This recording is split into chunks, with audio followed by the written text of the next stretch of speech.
Hello. Hello.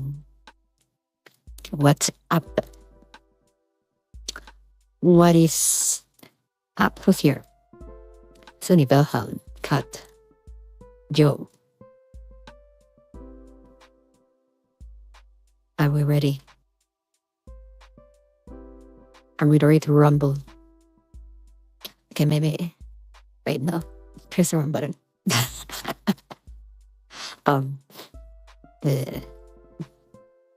Please, no. Come on. Wow. Okay. There. No. Why are my buttons not working? Oh well.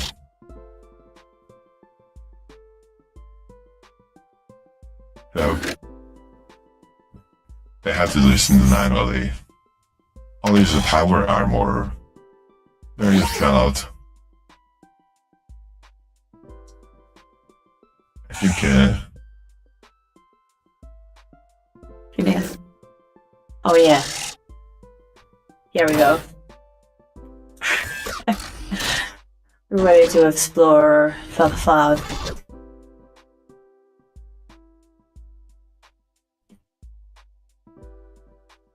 Oh wait, my button to send my voice to normal. It's not working. But there we go. There we go. Everything is in order now. A compilation of all the cool voice changers you found.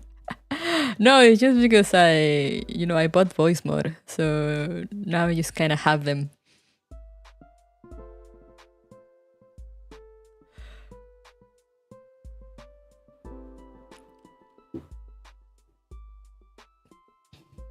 Is it a classic battle like mecha? No, it was at least how they had it tagged. It was like as a power armor.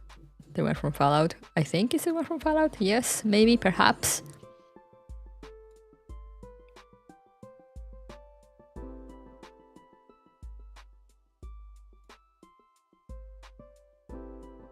Anyway, yeah, EP maxing.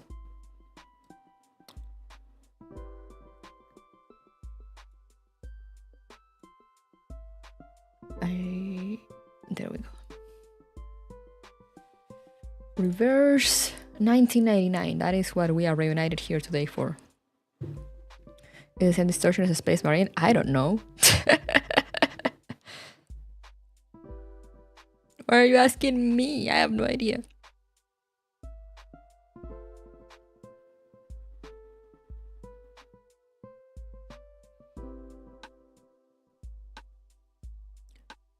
But yeah, there is catch up to do in reverse if the game loads. That will be helpful.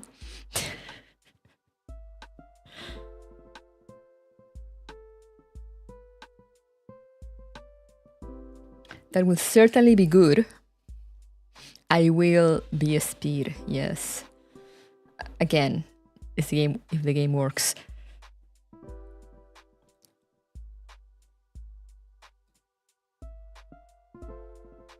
Close the program. All right.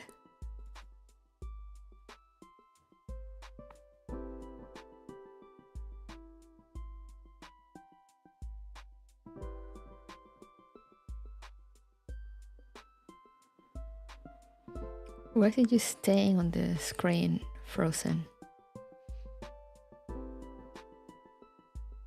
Is it not updated? It should be updated.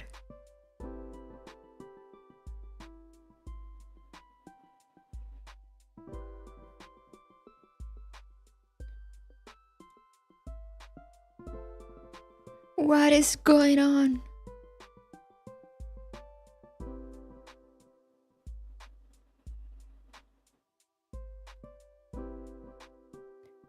The game has decided that it hates me. Is it not updated? Where's Steam?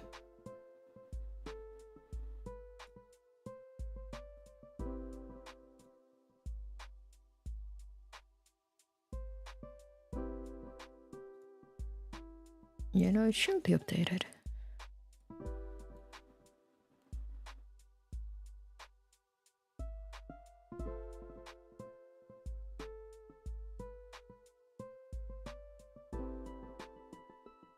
Huh.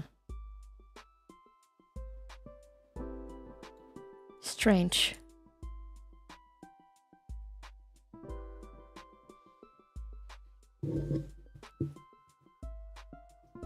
There we go. Maybe. Perhaps. Mayhaps. There we go. Buenas.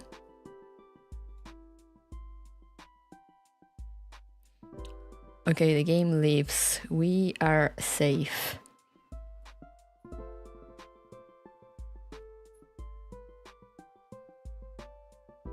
Yippee!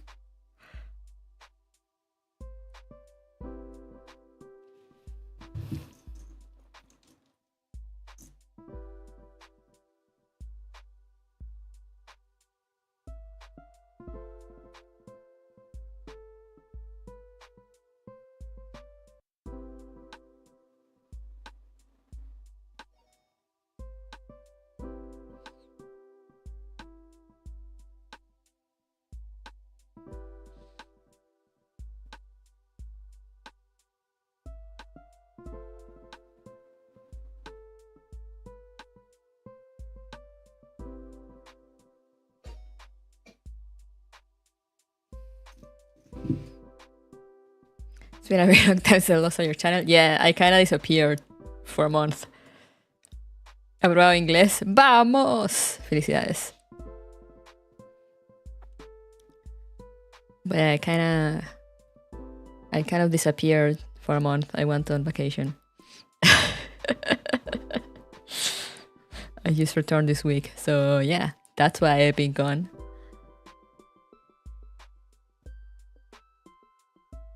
Vanish into the wilds, real. Put that B2 to work. Damn!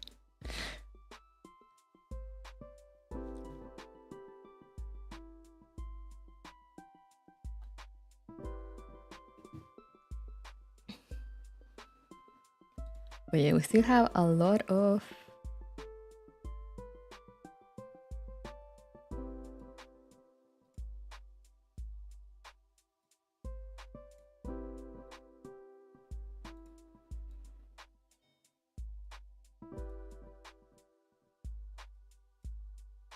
a lot of chapter 11 to go through.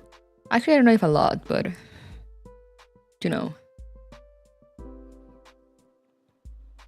Oh my god, oh yes, it is I. Twitch commands aren't working. Yeah, Twitch commands are down. Do you want the hat off? I can do that for you.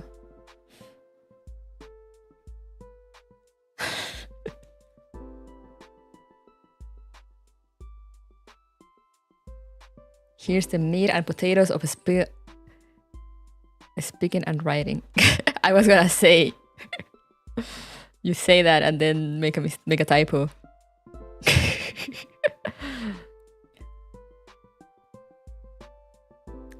But yeah, I'm doing fine. I'm doing good. Getting ready to jump into World War I again. Hey, kinda rad. Yes, I am returned. I have come back from war to go back into war, I guess.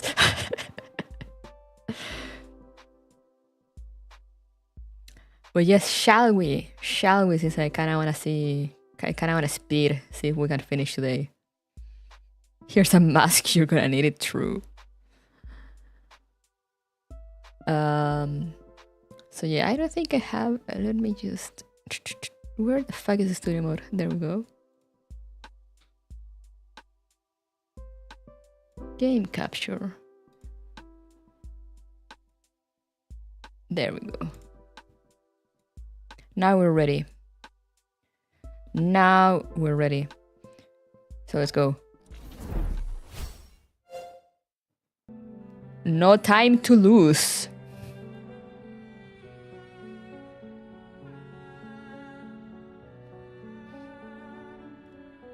So for those that do not remember, we were in 1920, right?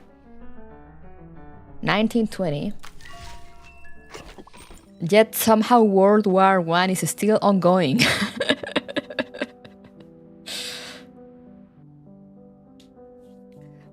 So weird stuff is going on. And we were with the Sentinel, a Gargoyle, and Marsha, a Knight. That they're very good friends.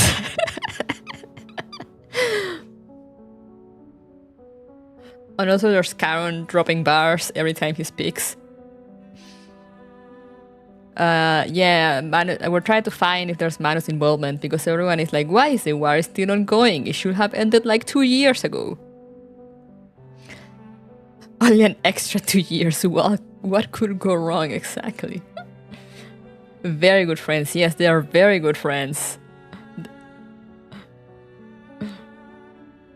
They're very good friends that say stuff like, let's find each other after the war.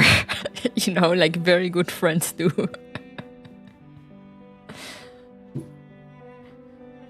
And entrust their lives' secrets to each other.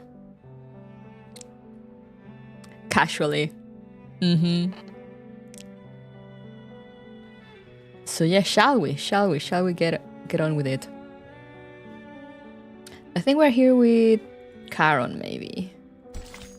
This is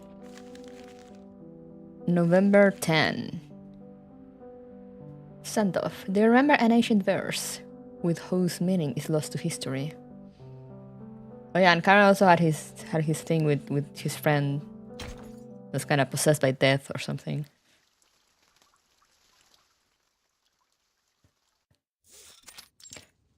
I guess everyone is a little homoerotic during war. Here you are, Eberhard. How? It's good to see you, mein Freund. How's everyone holding up on the front? They are celebrating this war's end, singing songs and drinking beer. It's peaceful. Peaceful. That made me silently laugh so hard. What the thing I said that I guess everyone is a bit homoerotic during during war? Or something they said.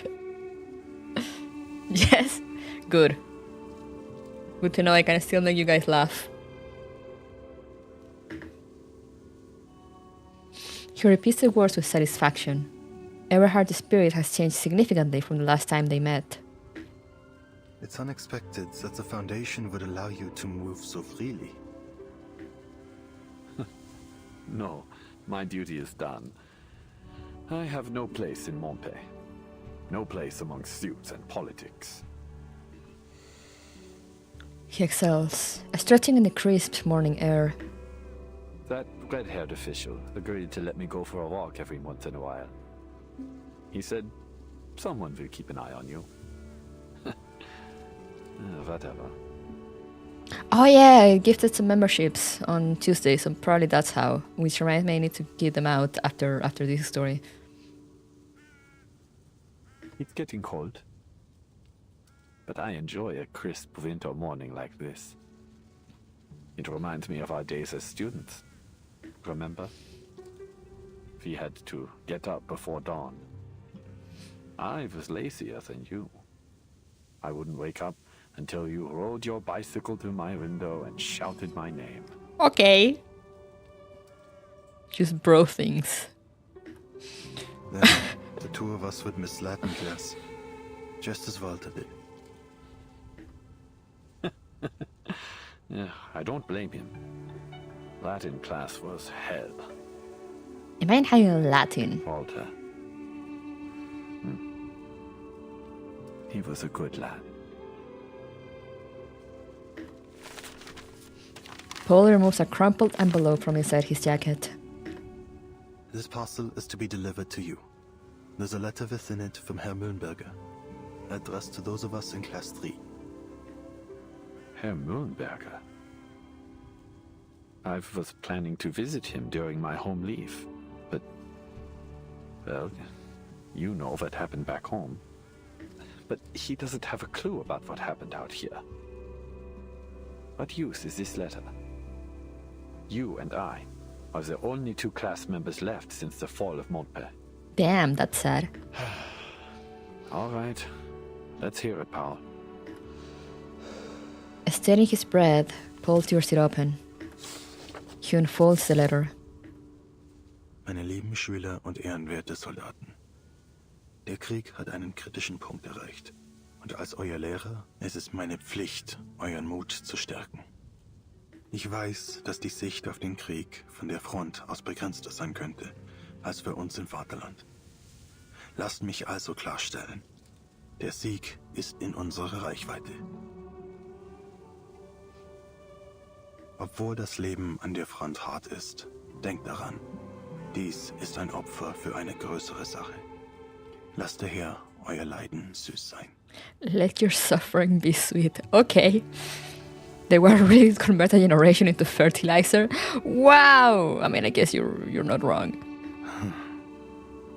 Dies wird der glorreichste Moment eures Lebens sein. Und wie ich euch beigebracht habe, wird es uns vielleicht eines Tages gefallen, diese Dinge zu erinnern. Gefallen? Ha! Hört ihn euch an. Er hat sogar Lucans Gedicht zitiert. Oder war es Virgil? Es ist höchstwahrscheinlich Virgil. Er hat ihn unten zitiert. Ardentes Fortuna Iovat. Fortune favors the bold. Das Zitat über das Erinnern. Wie sagt man es nochmal auf Latein? Forsan. Hayek. Und dann was? Das Et fehlt, Eberhard. Forsan et Hayek. Olim memenisse juvebit. And perhaps it will please us one day to remember these things. Ja, genau das. Dieser alte Fatzke. Er hat geschummelt. Das sind nicht mal seine Worte. Was für ein Dummkopf. Er weiß nicht, wovon er spricht. That is a lot of German.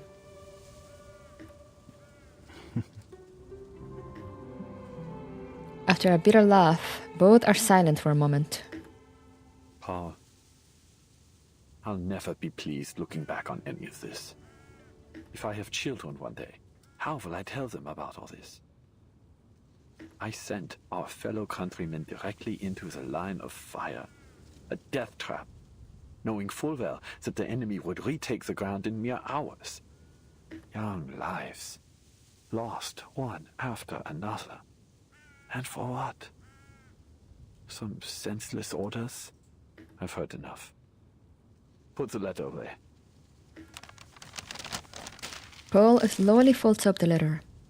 Eberhard, however, snatches up the letterhead, crumples it into a ball, and throws it into the weeds beside the monument.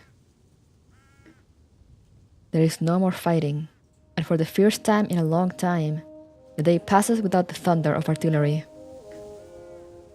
The sunlight falls on blades of grass, tombstones, and beards in the air.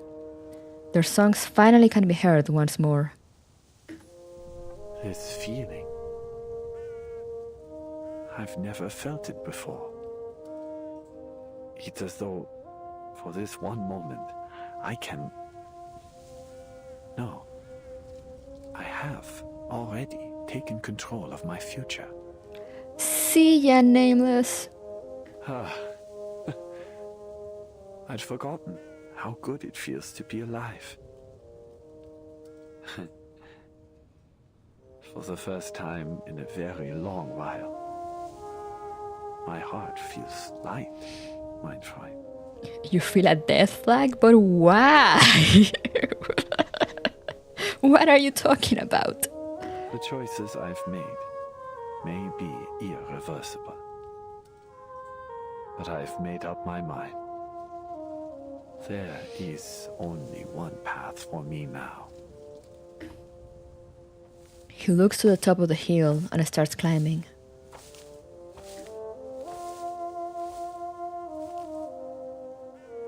Do you not wish to continue your studies? Your writings are surely safely stored in the school's archives. Would you return to school, Paul? It is unlikely, but you still may. For what? For knowledge? A diploma? That might have mattered to the old me, but I'm no longer that boy.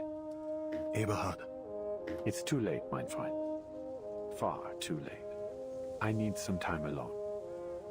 Please, write a reply to Herr Mühlenberger for both of us.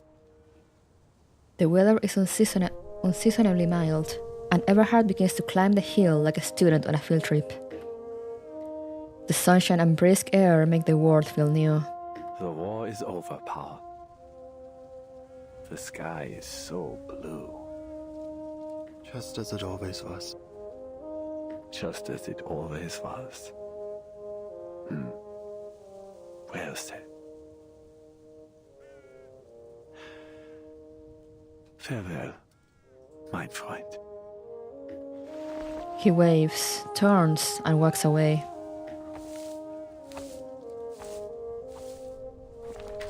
Paul stands and opens his notebook. Sehr geehrter Herr Mühlenberger, Ihr Brief wurde von Ihren Schülern wohl erhalten. Sie haben gemeinsam die dunkelsten und härtesten Zeiten durchgestanden. Aber nun sind der Kummer und das Leid zu Ende. Sie zeigten Mut und Treue, doch diese Tugenden wurden zu einer Last, viel zu schwer für ihre jungen Schultern. Deshalb werde ich Ihnen keine leeren Worte mehr aufbürden. Der Krieg hat diese jungen Männer in etwas ganz anderes verwandelt. Das Wissen, das Sie ihnen vermittelt haben, ist nun nutzlos und sie werden nie wieder ihre Lehren hören. Zu diesem Zeitpunkt muss ich Ihnen mit schwerem Herzen mitteilen, dass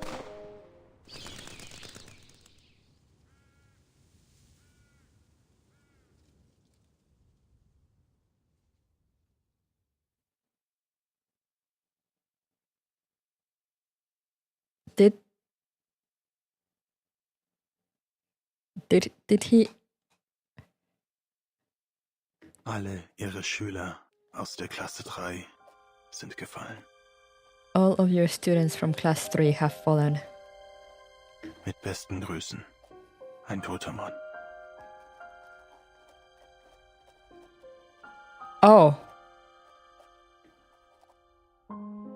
Dies schließt die Aufzeichnungen des Soldaten Paul Haumann ab.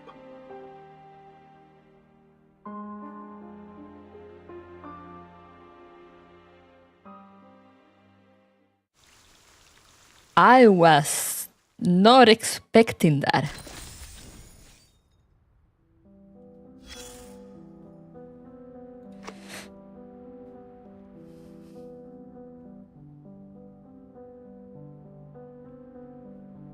No wonder the stage is called Send-Off of fucking course.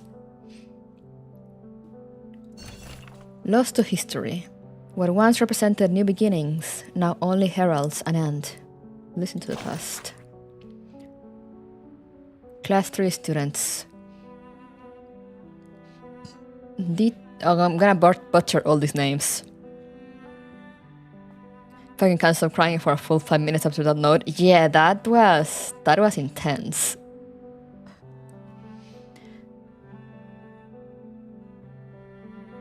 I love when a game or movie telegraphs what's about to happen, but it only makes sense after. Yeah. Legit, I was mourning. Yeah, no, that... Sheesh! Dietrich Becker died from shelling on 1916... 427. Beth Zimmerman died from shelling on 1916, 427. Simon Miller was reported missing on 1916, 611, then was confirmed dead. Miller's tag has been found. Friedrich Bauer died from machine gun fire on 1916, 812. Finn Wagner died from infection on 1916, 11/7. Elvin Newman died of trench fever on 1916, 11/8. Felix Zimmermann died from shelling on 1916, 12/8. Julian Kruger died from infection after being shot on 1916, 12/13. Ben Becker died on 1916, 12/14. Cause unclear. Walter Schmidt died from shelling on 1918, 1/12. Paul Homan died on 1918, 3/11. Everhard Brown died on 1920, 11/10. Just died. Okay, I see how it is. I see how it is.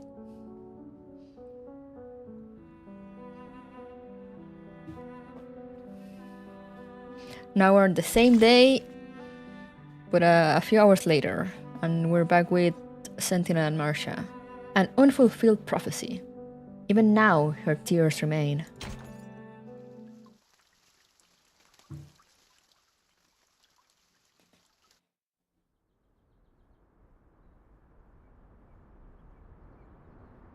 Ladislas hasn't spoken a word since news of the ceasefire reached their sanctuary. He's been kneeling at the altar for days, having eaten next to nothing. Always thin, he now looks more like a jagged stone obelisk than a man. What am I to do, mon petit chou? You will not so much as touch the biscuits I baked for him. Never have I seen him in such a state. The woman claps her hands to her chest, worried but helpless. Ladislas. There she is! God, she's so hot. She gently calls out to him. The war has ended, not as he foretold. It may take some time ere he is able to free himself of his guilt. Cher Ladislas, keep thy heart in the Lord, for he shall forgive us no matter how great our missteps.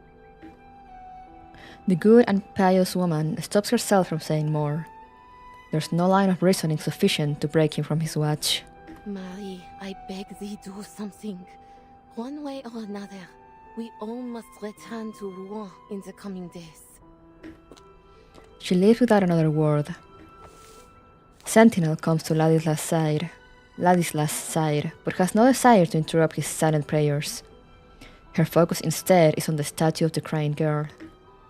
Ladislas, you foretold that Agnes would return to herself come the end of the war.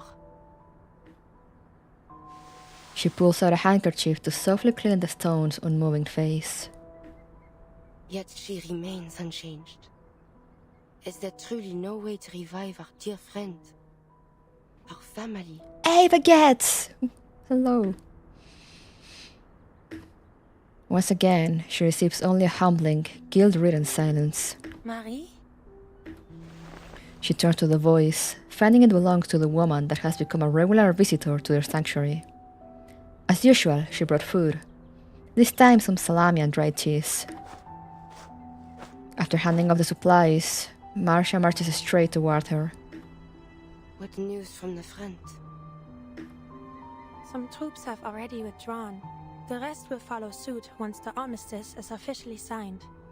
Ladislas, he still won't eat? Just leave him be.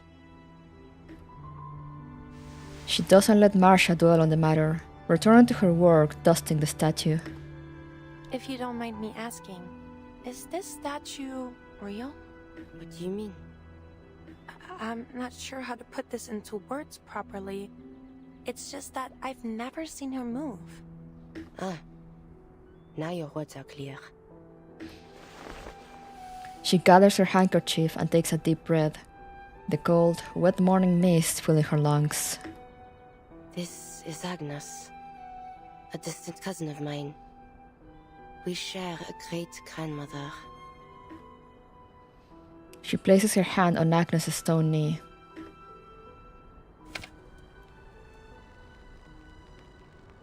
We took residence together until 1914, both at our clan estate in the suburbs of Rouen and in my rented apartment in Paris. When the war broke out, I departed to join the army. Upon returning during my first leave, I found her in the cellar. It came to pass that, in my absence, she had turned herself to stone.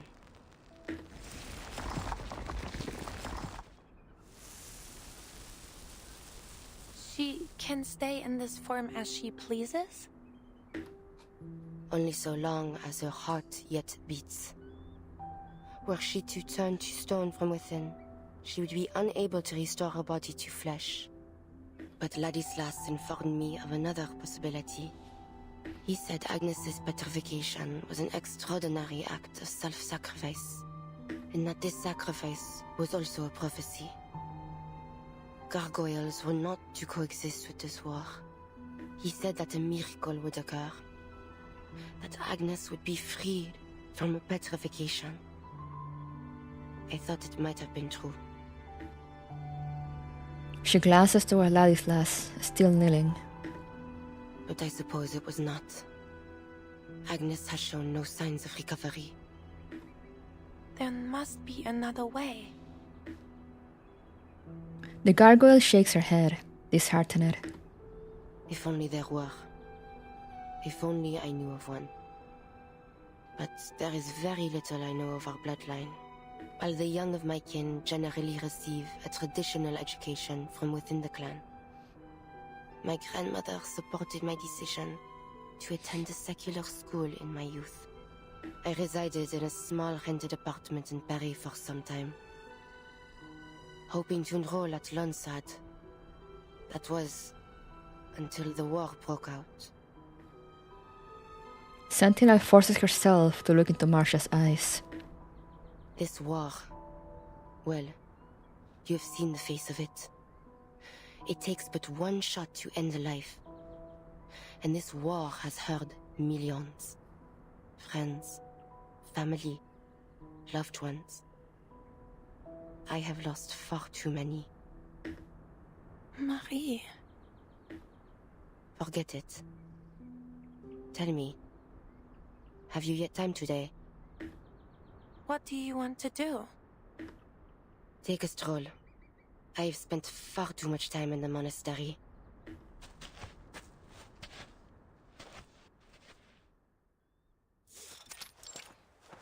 After a long journey, the return to the field was soaked in blood.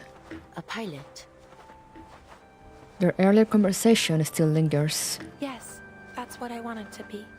Why? Many knights joined the Elfos at the time. They believed the sky to be the only battlefield that still maintained at least some semblance of knightly chivalry. It had more than the ground at least. Crawling through mud and digging trenches. I loathe airplanes. They're exceedingly difficult to withstand from the ground. And the engine noise. She swallows the complaints, not wanting to sound bitter. You already complained! Marcia extends her arm over to her friend's back. Relax, you don't need to fight them anymore. In fact, I'd wager you'll come to like traveling by plane in time. She turns to the sea of grass rippling in the wind. Corpses that lay yonder. Did you see them earlier? No, perhaps Charon had already buried them. Most likely. He is an interesting fellow, if not strange. And kind too. Without him, you and I would certainly have fought again at the graveyard. Oh, that reminds me. Suddenly, she bends down, rummaging in the roadside dirt. What? You threw a smoke grenade at me. So you throw dirt at her? Hey! Oh god, they're so cute. They laugh as they race down the dirt road, feeling more like children than soldiers for the moment, however brief. They come to a halt before the windmill, its colossal gears interlocking and turning, like the breath of a slumbering ancient giant. The slow creaking of the windmill becomes the only sound. Marcia.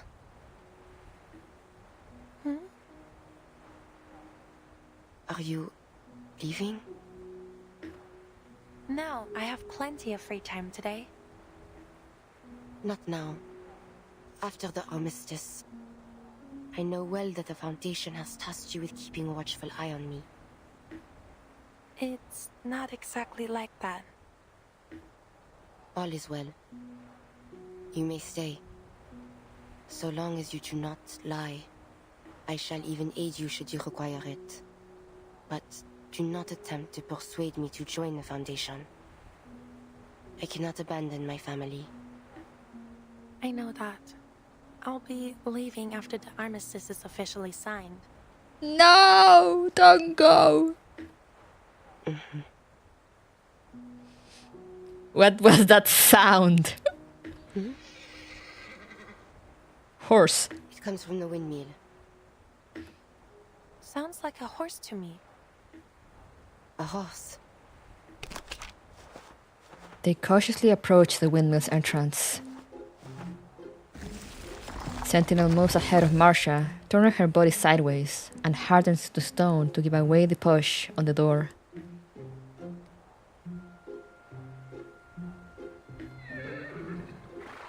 War horse. That is a horse. Wow, what a beauty! No, their friendship! A horse indeed. What brings it here? A horse indeed. Oh, okay.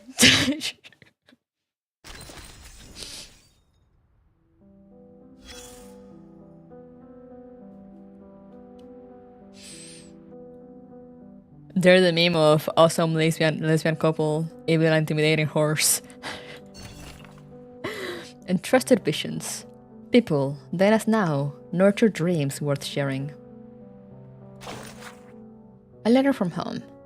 My dearest cousin Ladislas, how oft thou art in my prayers. I trust with all my heart that Italy hath already begun to feel as home unto thee.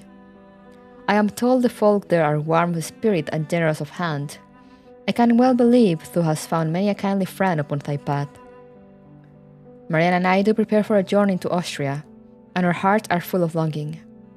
For there lieth, as thou hast spake so oft, the very heart of the new art.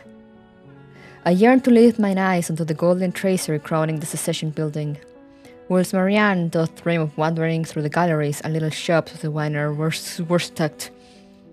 We have set our minds also upon the Karkirche? Fischer von Erlach, great Baroque church.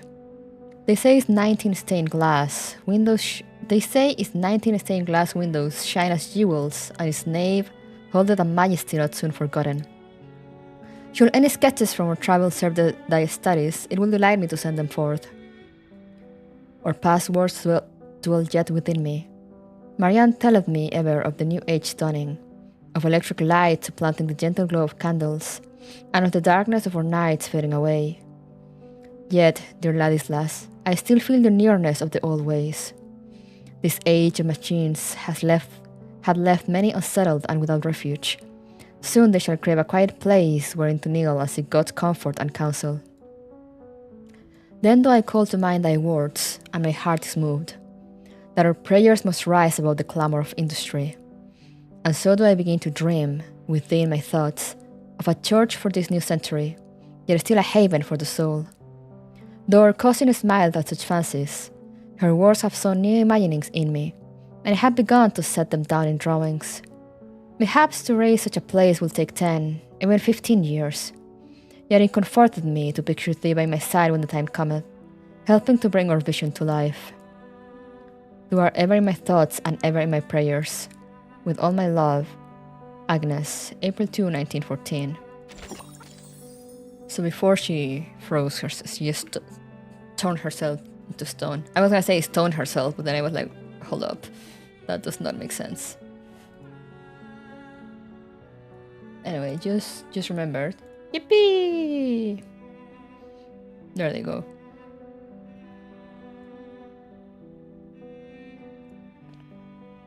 Congratulations to, oh my god, Spectre's Gaming.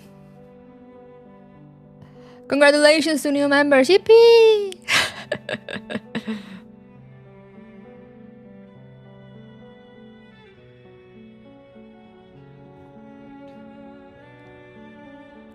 Alright.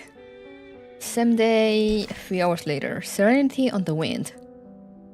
There they are. Awesome lesbian couple. Evil and intimidating horse.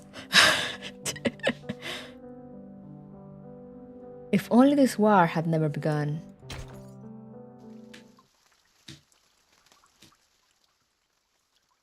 Getting 3 story notes in a row. I mean, I guess that's not so weird, but still. Here, come on out. That's a good boy. The horse seems to naturally gravitate to the night, drooping its head to brush up against her. Horse noises. Oh my, Marie. Look at his beautiful coat. Not even the colonels have such handsome companions. He seems to have taken a liking to you. Can you ride? What sort of question is that, Marianne? You are talking to a knight. Even without a saddle, she mounts the horse with ease. Come on, take my hand. I'll give you a ride. Hey, yo! After a moment's hesitation, Sentinel takes the offered hand and finds herself on the horse's back as well.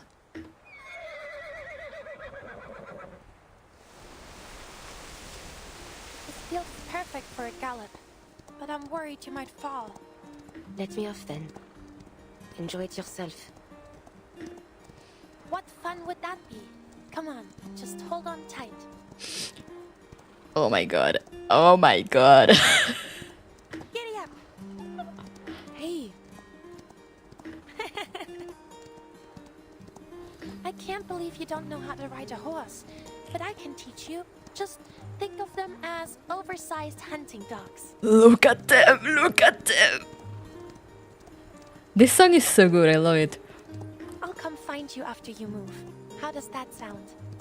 Where will you be if you're not staying with your family? Perhaps Paris? My mind is yet made. But wherever I am, I should like to open a clothing store. Then you'd better choose a store name I'll recognize right away. No, you'll become so famous that it'll take no work to find you. Oh my god. Could you make a parade dress for me? I have never before made such a dress, but I shall learn for you. I shall learn for you. Wow, a parade dress tailor-made for me by a famous French fashion designer. It's like a dream come true. Guys, I'm losing my mind.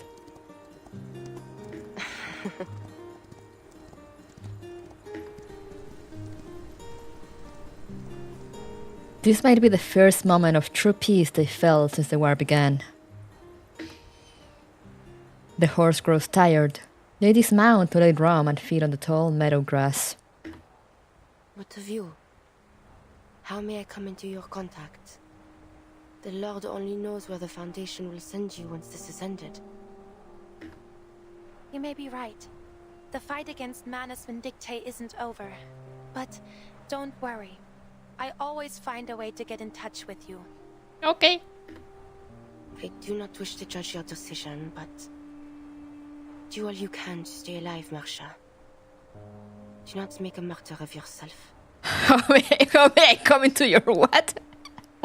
Let her speak weirdly, okay?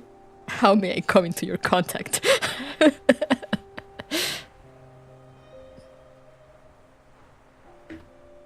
Why the sudden sentimentality, Marie? If all this, when all this comes to an end one day, I hope to see you again. Me too. Facial kiss. I will pray for you, though I am uncertain if my voice will be heard. I am nothing like Agnes. She is an angel descended from heaven. And I am. The gargoyle keeps her eyes sitting in the shadow. Never mind.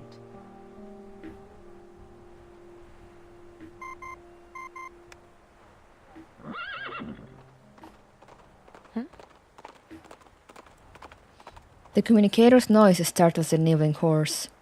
It lifts its head and bolts into the distance. Ah, there he goes. I love how they just found a random horse just to have that scene and then it goes away. Okay. Okay, writers. Okay. She picks up the device. Again, it's an anonymous caller. Marsha, we need you on the front immediately. I've already sent you the coordinates. Bring the Gargoyle if she's willing. Who are you? We'll meet soon enough.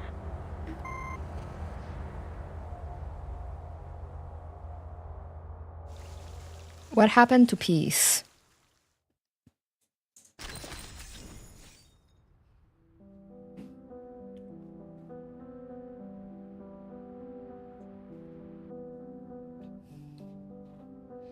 Don't call her a gargoyle, she has a name. I know, right?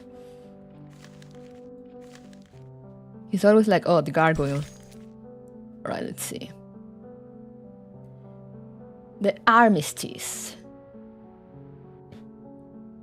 Same day, a little later. History will remember this day. Oh no. I see Sentinel and Marsha, I click, hell yeah.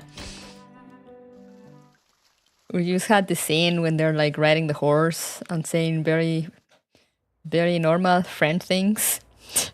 In very normal friend ways. Half an hour earlier. Yes, Herr Chancellor.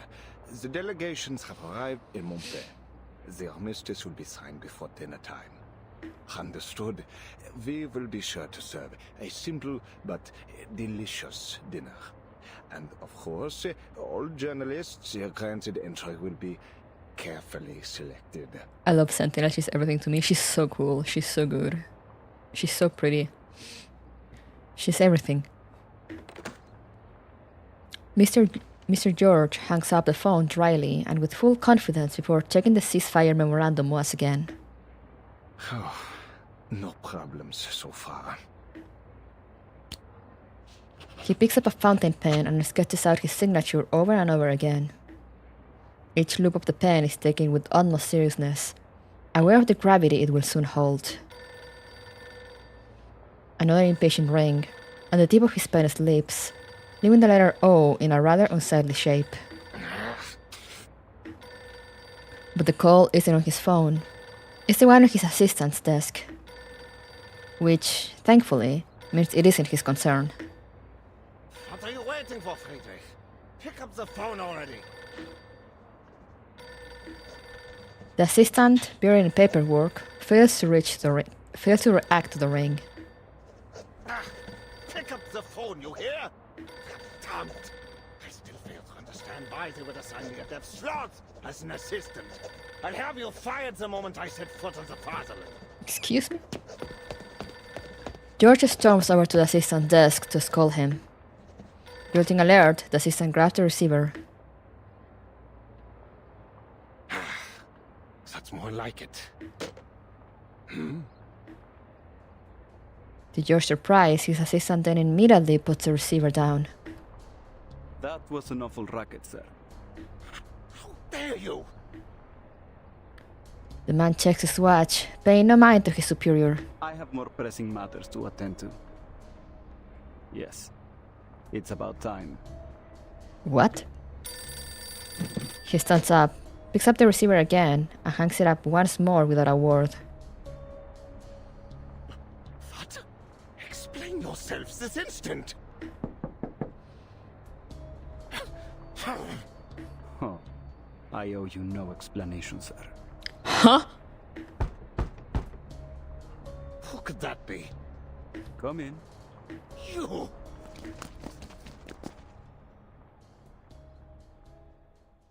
The fuck is going on? All attempts to reach the investigators sent to Hill 299 have failed. Creus puts his communicator down, pauses, then tries again, this time calling Hound. But only static replies.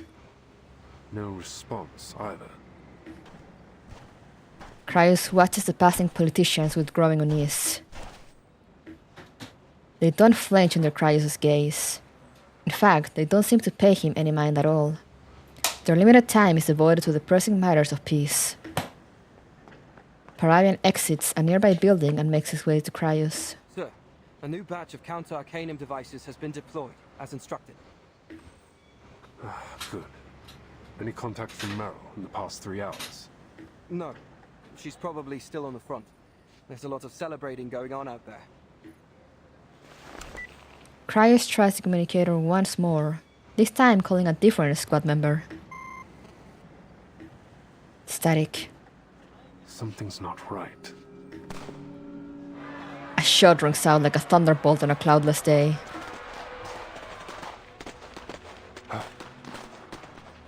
Oh, let's go! Security forces rush into the streets, drawing any wandering delegate inside to safety. Still-eyed veterans went out, searching for the gunfire source. What's the location? I saw them in that house. They're wearing black. I have to. The young man begins a charge, only to be held back. Get back here, Parabi. We need to get to the command post and inform all security staff to resume combat positions. Yes, sir. Foundation security groups are on the most heavily guarded buildings. Across the street, a man in a jet black uniform exits George's makeshift office. Oh, of course. As he walks into the open, he is flanked by soldiers covered in pitch black. Finally, no more hiding. The moment of truth has arrived. He raises a hand, and the soldiers around him stand at attention. Leave a few of the Foundation lapdogs alive. I have something to say to those sanctimonious hypocrites. As for the rest, kill them all. Whoa, okay.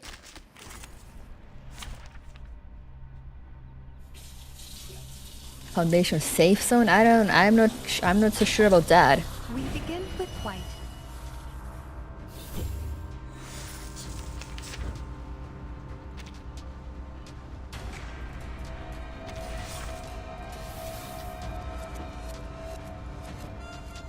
A fragment of truth. I found my target. Enemy reaction predicted. I'll be right here. I never miss. Breaking through.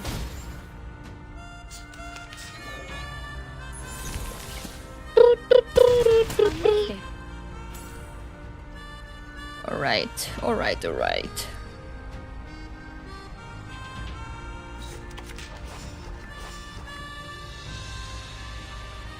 I'll show you.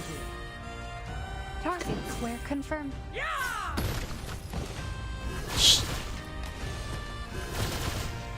Enemy piece overloaded. One left.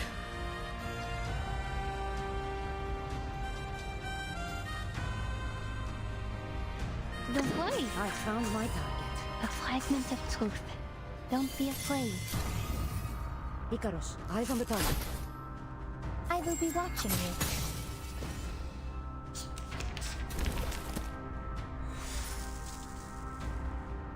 Those who look outside see their dreams. I'll show you. Don't worry. It's been proven safe. Look at you. So broken. The line is so funny to me for some reason. She says it so kindly, but it's like, look at you. So broken. To return to the future. Okay, damn. The ceasefire signing descends into a bloody firefight. Search every room. Leave no stone unturned. Every few seconds, a heavy, soft thud echoes as something limp crashes to the ground from above. Foundation security offer what resistance they can. The counter-arcanum devices they deploy providing them with a moment's respite. Oh, but keep that signing desk and the documents on it intact. It'll make for a great headline shot.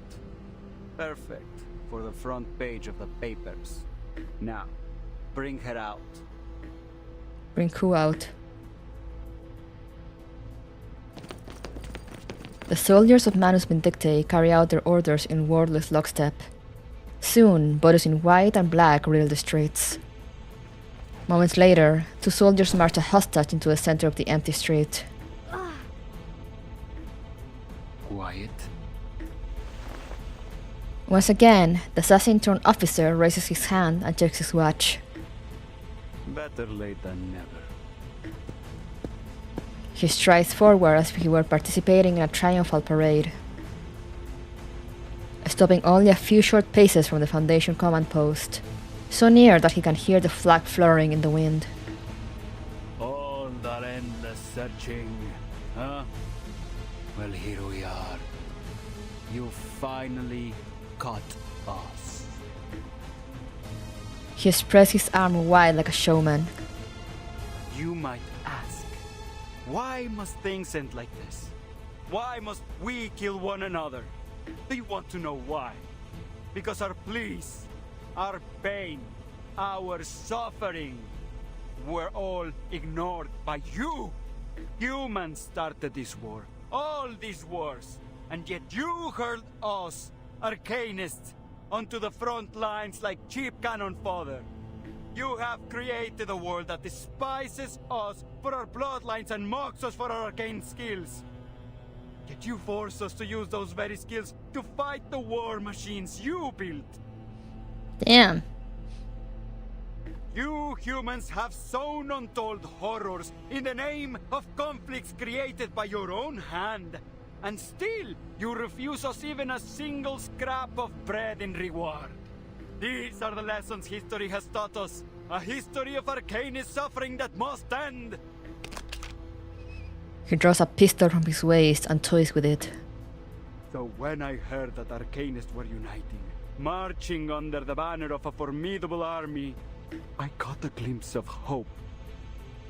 In fact, it shone like never before.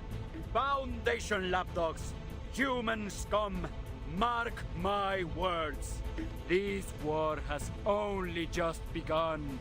From this era onward, the unjust reign of humanity shall be overturned. All arcanists from every era shall march under the banner of Manus Vindictae. Okay. Until the ultimate, most glorious era arrives. A bullet rips through his temple. Let's go! The remaining soldiers drop where they stand. Who did that? Oh, thank God! He finally shut up. Thank you, Sentinel. Lapdogs, eh? Couldn't come up with anything more original? Oh no, it was this guy. The stray hound at last returns. He marches straight through to the command post, kicking the fallen Manus Vindictae officer's corpse for good measure. Command post's clear now. The door swings open, security staff cautiously scanning for trouble. Krayos stands inside, waiting. You're late, Yemalai. At least you're not dead. Yermolai balks. His voice, like his face, carries a permanent smirk. You won't always have someone around to cover your ass, Krayos. As always, Krayos finds it easier to simply sidestep his insubordination. What have you found? Long story short, we're a step behind the Manus. They've got an army, launching an assault on the front lines as we speak. We're talking about a force the size of a traditional brigade, possibly even 2. They're hiding out beneath Hill 299, and every one of their soldiers is an arcanist. Hill 299? Any news on Charles and Amanda? He lets a swagger drop from his voice. Yeah. They're both dead. But they did leave behind some critical info. Turns out Manus Vindictae's built a colossal, full-fledged underground fortress inside Hill 299. That's where all these Manus troops have been coming from. The ones here in the safe zone and the ones sent to eliminate the human soldiers at the front. Did you carry out the other order? Yeah. I've sent the request for reinforcements and your frontline contingency plan to headquarters. All available Foundation personnel in the region are moving towards the designated locations on the front. All except Merrill. I haven't been able to make contact with her. Chris nods, an understated gesture of approval. He says nothing about Merritt's radio silence, as if he had anticipated it all along. You really gonna do this, huh? This so-called frontline contingency plan? I don't think we have much choice.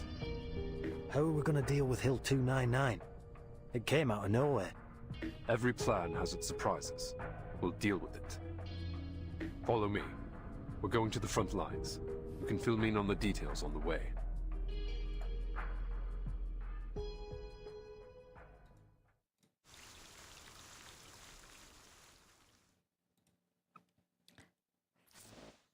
Damn. Okay.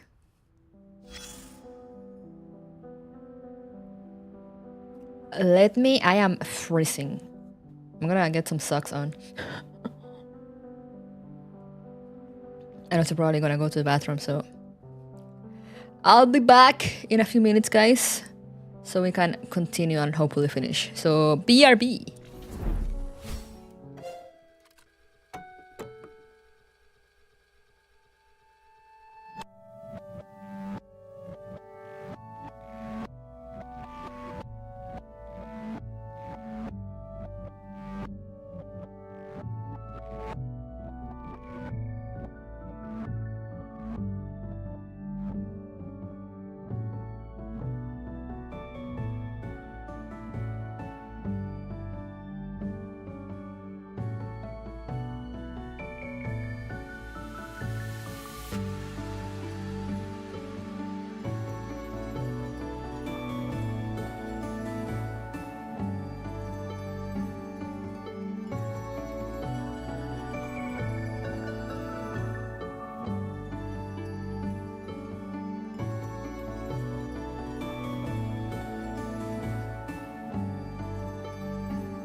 am returned.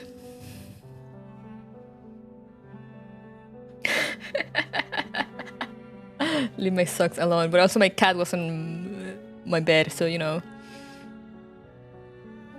Distraction. Anyway, let's see what this has to say. Dog whistle. The lapdogs are barking again. Their masters remain quiet, for the most part. And you know why. But silence gives no orders. So the masters whistle. Just a pitch, no words. And so no words are heard. Only the baying of dogs. What do you mean, I know why? Perhaps you've forgotten the words echoed in that cave, darling. Never mind.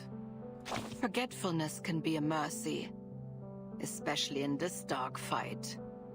If only these hounds would forget their training, then perhaps at last, the barking would stop.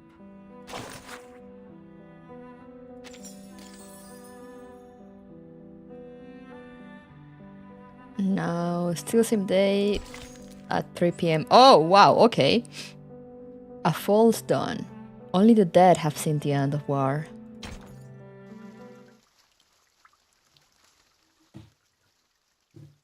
That was a big map change. Back in the trenches. What's that sound?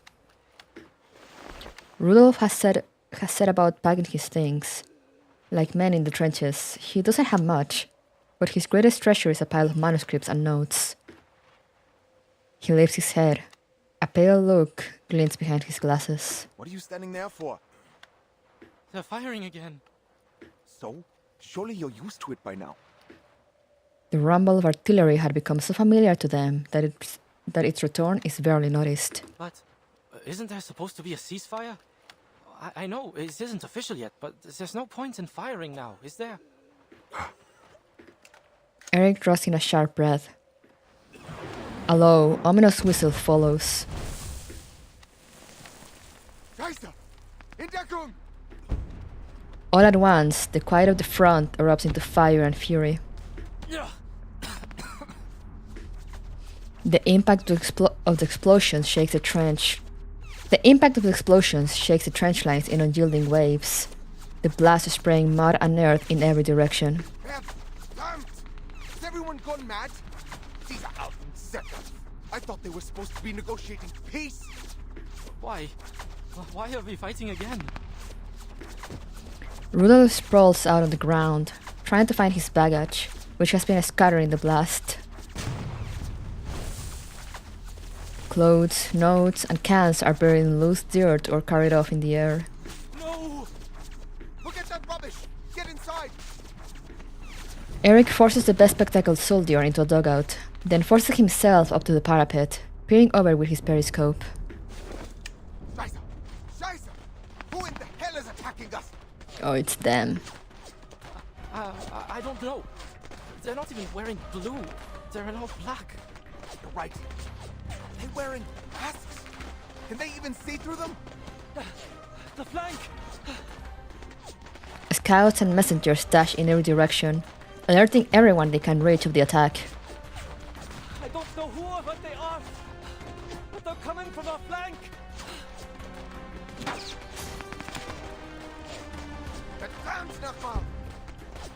A stray bullet shatters his periscope. He tosses the device down with a stream of corpses.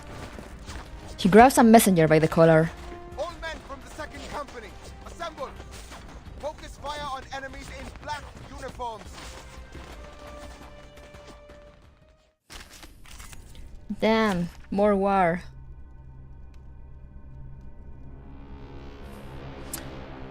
Five?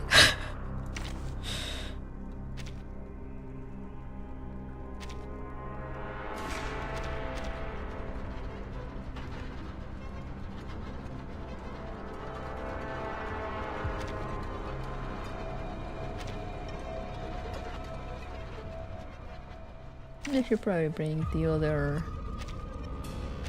Follow me.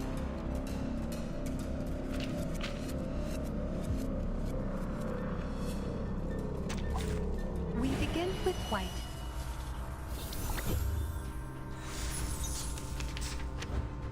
Five. Where are our men? This is all I could find. We've been caught off guard. Everyone's confused. Snap out of it! Scheisse! Don't you see what we're dealing with here? Get to your positions, boys. Fire! You hear me? Fire! Send these Scheißkerle to hell! I'm just gonna bully these poor guys, of course. A fragment of truth. I'll show you. Into the darkness. A pot of liquor amidst the flowers. Enemy reaction predicted. I'll be right here. I never miss. Liberato dal fratello. The feast of all feasts. Breaking through.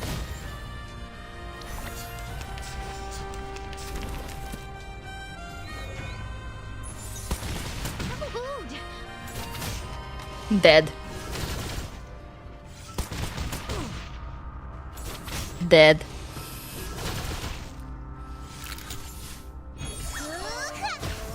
I love it, this counter. Get the wounded to me. Marsha. Stand strong. The Foundation's reinforcements will arrive soon. The Foundation? We stand together as brothers in arms. Don't worry. It's been proven safe. I found my target. Is that a berry in the liquor? Target square confirmed. Wait for the right moment. Would you care to lie down? Icarus, eyes on the target. The unique skins are amazing. What are the unique skins? Requiet.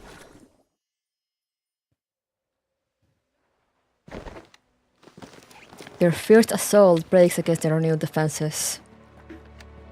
But the black-clad soldiers seem numb to their losses. They advance in rigid order, stepping over the dead and dying. They lost their minds? They just keep charging right into our gunfire. Eric steps down from the parapet to relay orders. In every direction, he sees his comrades lying wounded. Only yesterday they had begun to believe their fight was over, but the rattling barrage has shattered their dreams. A new war has begun. Yunangshi and your regulars are unique skins? Oh, what is unique about them? That they have like new animations? Look, the mist. What the hell is going on? Rudolph hasn't reported back.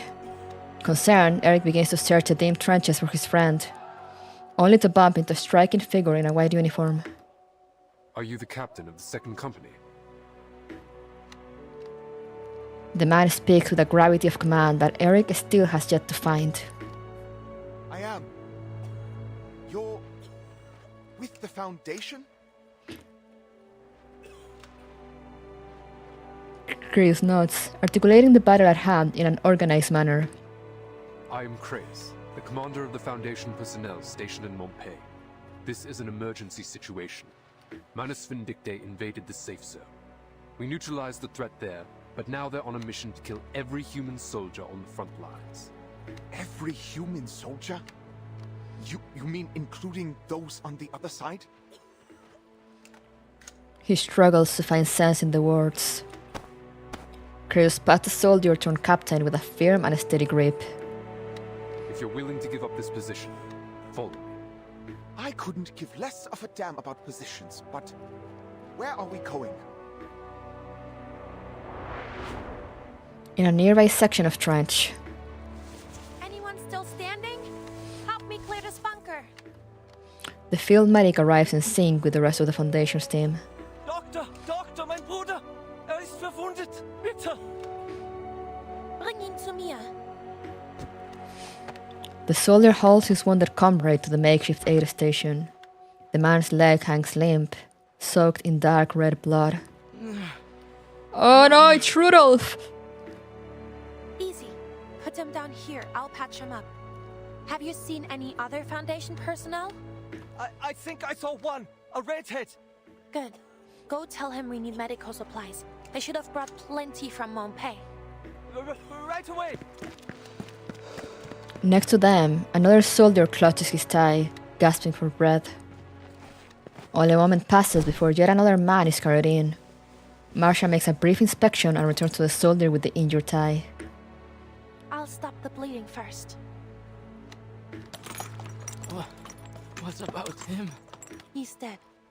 Now, relax and try to stay with me. Oh, damn, okay. He's dead? No! Himmel! It's over! I'm dead! I'm dead! No, you're not. Not today, anyway. His vision blurs. For a moment, he thinks he sees a soldier in a grey and blue uniform. Is that...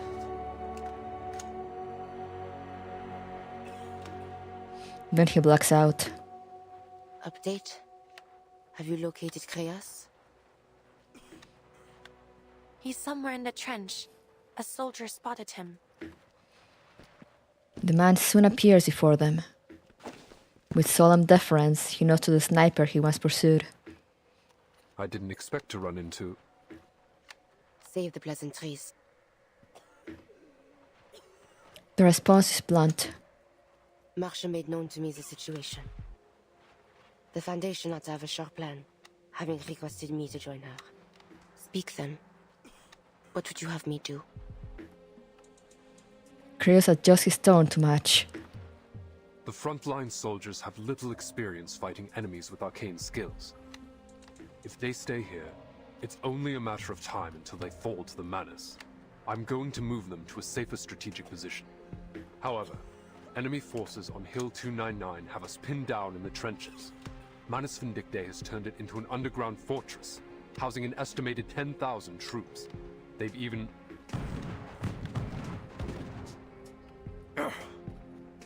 positioned artillery on the hillside. Retreating under that kind of fire would be a death sentence. Eliminate the threat from Hill 299. Then withdraw the troops from the front. This is the Foundation's plan? Not the Foundation's plan. Not yet, at least. An icy restraint condenses in the man's eager eyes. This is my course of action.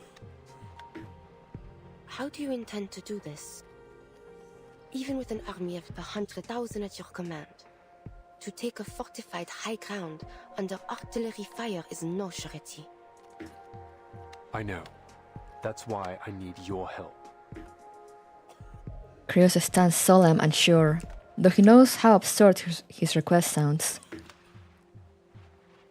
Such an act is to walk into the valley of the shadow of death. What difference would be made if I lent my aid or withheld it? If I recall correctly, gargoyles are insusceptible to poison gas. That's correct. So? So we may be able to take a subtler approach. Please, come with me. My subordinate will give you the details. Oh! Unique skins have new skill animation, new old animation, new voice lines, login animations, live 2D portraits. The skin also have a story in the character tab. Oh! I was not aware. I just bought them because they're pretty. Amid the chaos, can you hear it? The low hum that comes before a great change. Plunge into chaos. I'm invited, thank you. A recent report on Manus Vindicte. Reports continue to arrive from across the globe concerning arcanists operating under Manus Vindicte. A complete list of names and locations can be found in the attached appendix. These individuals have been gathering in coordinated cells, their training evident. Given the efficiency and precision of their attacks against human military forces, it is no longer accurate to call them merely an organization. They are, in effect, an army. Each morning, I open what feels like 10,000 urgent messages clamoring for my attention, with still more pleas for reinforcements. Our office has been working without pause. Fatigue has told in my anger. Nothing surprises me anymore. Not even reports of skirmishes between warlords in the Eastern Territories. At times, I am tempted to reply that they needn't fret, east or west. It makes little difference. The entire world is sliding into chaos. The contingency plan drafted by Kratos has now been submitted to the committee for review. It addresses the escalating threat posed by Manus Vindictae. Should they succeed in building a large-scale regular force, or if their attacks continue to spread disorder, the proposal urges the Foundation to form its own standing military rather than rely on Sino. Kratos sets forth what he claims is the most efficient approach. Recruiting and reorganizing both human and Arcanist soldiers already at the front. This is madness. Does he intend to make the Foundation a rival to every government on Earth? An entity viewed with still deeper suspicion? Kratos has always been radical, but war elevates such voices. He shows no concern for how the world may react, arguing instead that we live in an age the storm could erase at any moment, so we are not obliged to heed their protests. Only recently will such wars have been unthinkable. His position is plain. If Manus Vindictae declares open war, governments will have no choice but to align with the Foundation. Yet should we follow his plan, we begin the most perilous of games.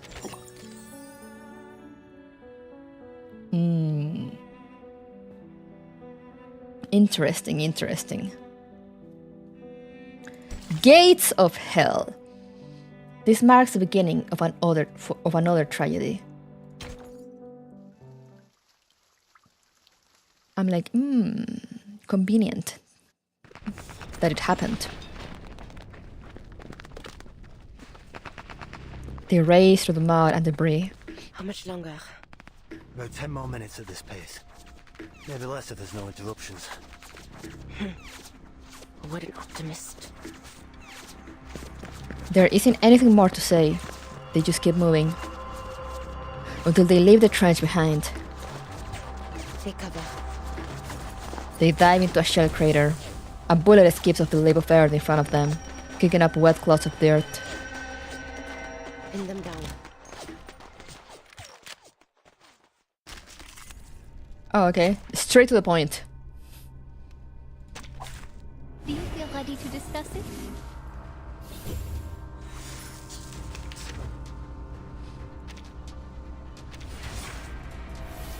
A fragment of truth. I found my target. Enemy reaction predicted. Would you care to lie down? Icaros, find your mark. A fort.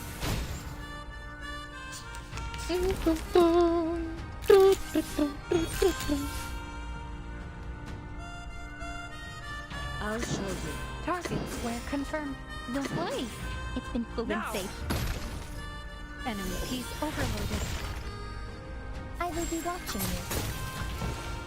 One down.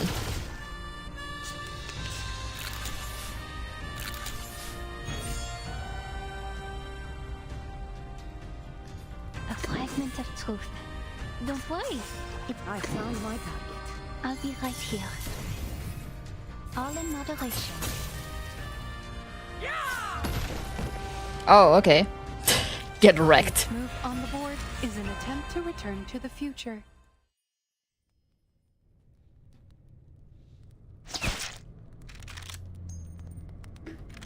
A searing hot shell casing ejects from the chamber. Threat neutralized. Nice shot. Right, we've arrived. Yermolai veers off to the side and drops into a stretch of abandoned trench. Sentinel follows close behind.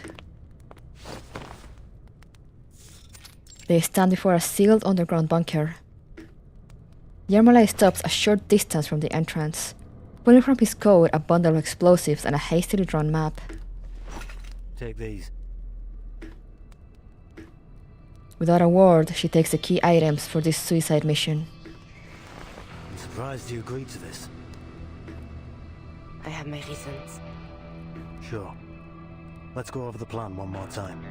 2 of our investigators discovered a number of tunnels running under Hill 299. The one we've just arrived at leads directly to the Manus' ammunition depot. After the war broke out, the Manus sealed all accessible tunnels with poison gas. Judging by the bodies I found earlier, this gas can penetrate all existing gas masks. On the bright side, That means there aren't many guards in the tunnels. At least, that's what we think. Your goal is simple. Reach the ammunition depot, detonate the explosives, and destroy the fortress. After that, the Foundation will evacuate with the soldiers. Good to know the Foundation's investigation bore some fruit. Hill 299's so conspicuous that everyone just unconsciously overlooked it. I'm prepared. You may leave now. Oh, does it bypass the masks?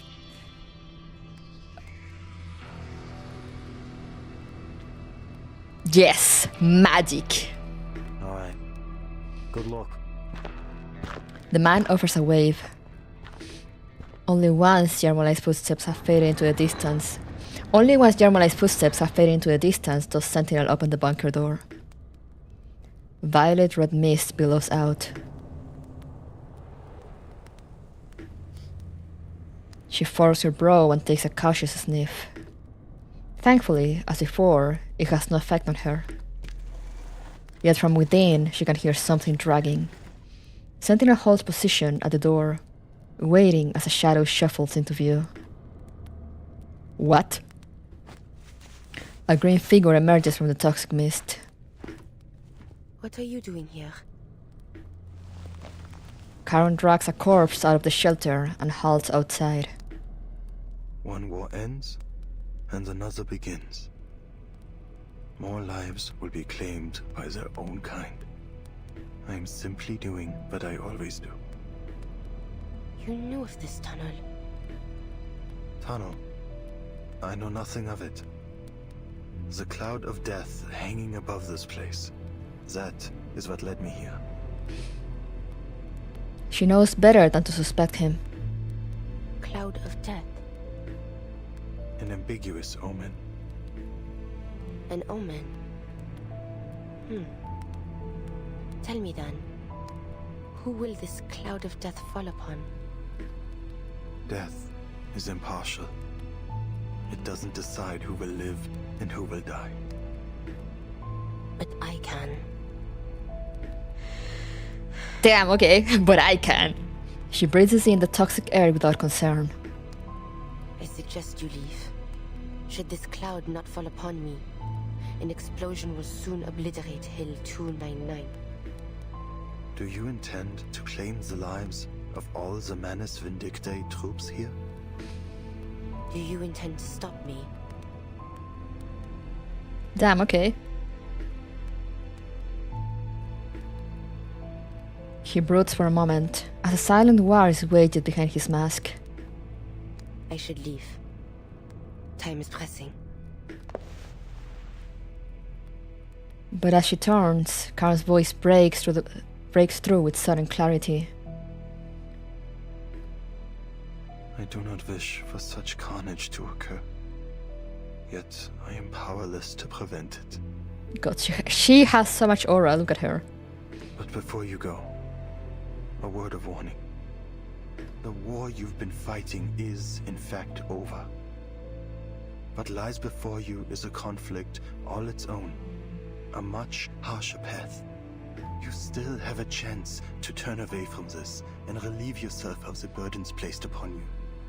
In view of the sufferers of this war, my burden is light. Harsh or not, I shall not waver from the path I have chosen. You first set foot on the battlefield 5 years ago. What makes today different from that day? I now know the true cause of the conflict, and I have seen the face of the true enemy. If I must sin to fulfill my sacrifice, then so be it. Damn. Your willingness to suffer, your passion for sacrifice, it is beyond me.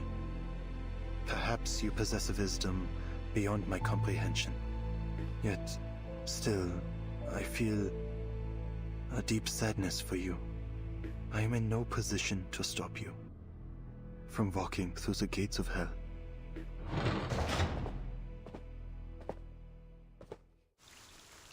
Those two talking is like, damn.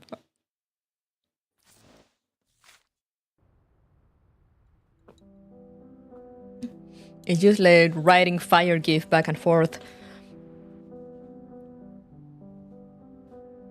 They both speak so dramatically. I love them.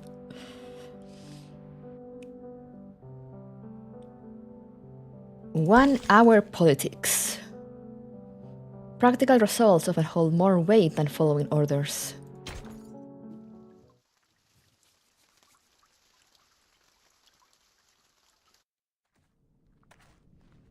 How long is this chapter? How many notes does this chapter have, by the way? Because we were in 21, but it is already getting late. Deep underground, darkness reigns. At first, she travels through cramped, unlit dirt tunnels until she reaches a poor concrete doorframe. Its cold echo tells her she's entered a wider space. Le peuple qui marchait dans les ténèbres a vu une grande lumière. Ceux qui habitaient les pays de l'ombre de la mort. Sur eux, la lumière a resplendi.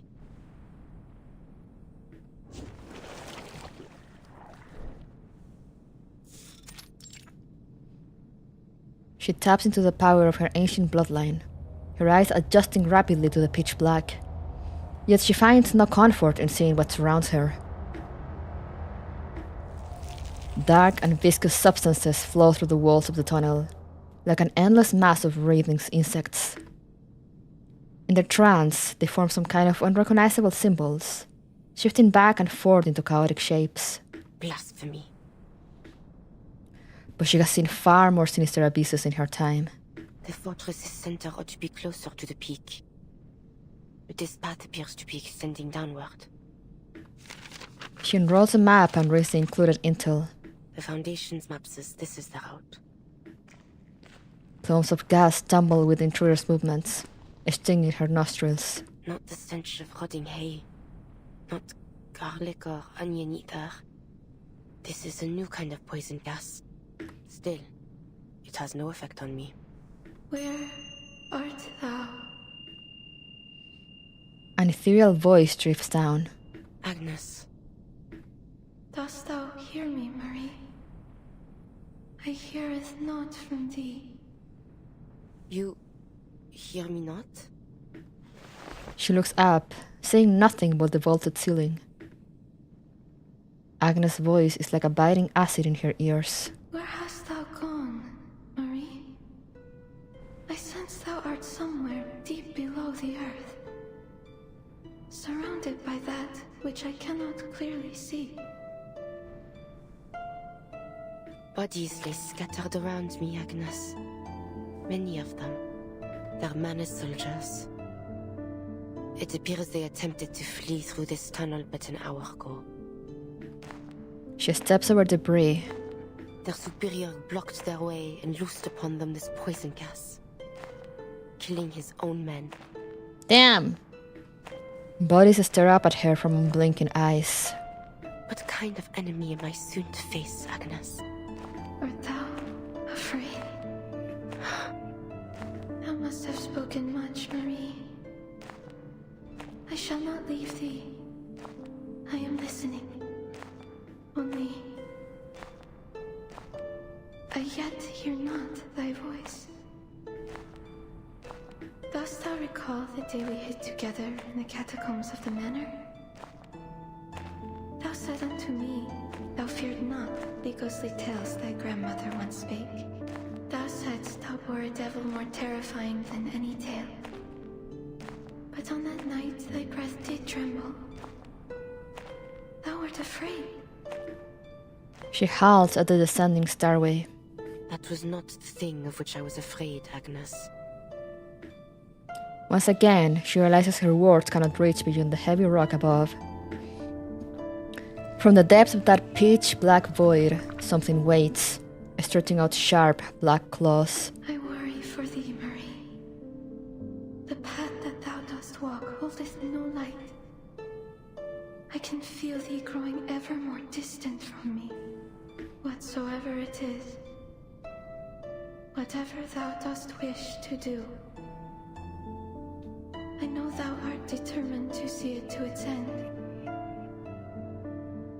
But I pray thee, make haste and come unto us soon. Wilt thou? Jusqu'à ce moment-là. Je prierai pour ton âme. Waves of cold stone scrape over her skin as she readies herself for battle, then begins her journey down.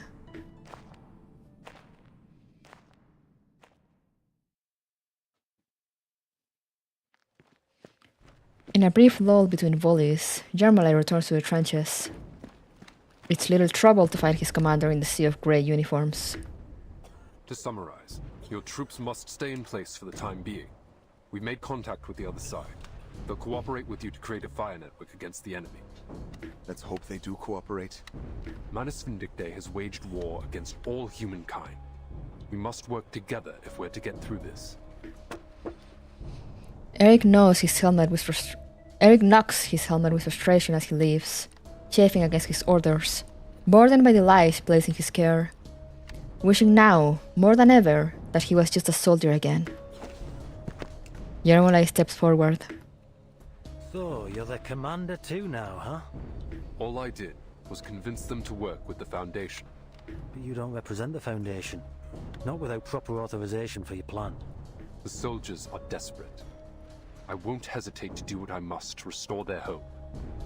What's the status on your mission? The Gargoyle's en route to the target location as we speak. Conservative estimates said she'll take another hour to get there. Hound's voice comes out low and hoarse. But who knows what she'll come up against. She might not make it. Unusual for you to show compassion in such a moment. It just brings back unpleasant memories. You know what I'm talking about, Chris. That wolfish grin returns to Hound's face, and Krios ignores it once more. Then we'll wait one more hour. The Foundation's reinforcements will likely have arrived by then. Should it come to it, we will regroup and consider our next steps with them. Huh. If there really are reinforcements, that is. They're launching a second offensive! Hold your ground! To battle! Oh, we're 5 again. Straight to the point. I like that. Yo, they have a car?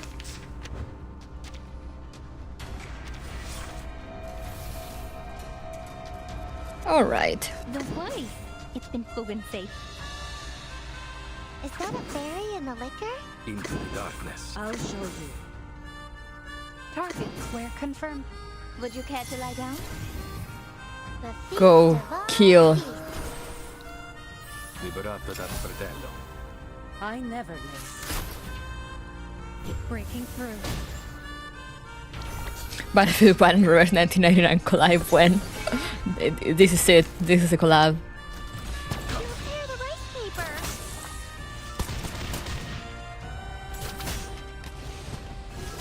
But yeah, does anyone know how many nodes we have left?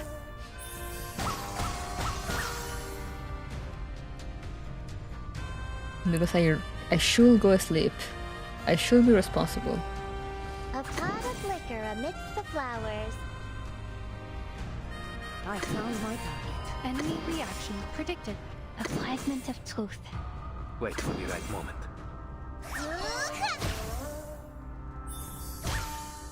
Death comes for us all. Die, die. Eliminate target. All in moderation. Non voltarti indietro.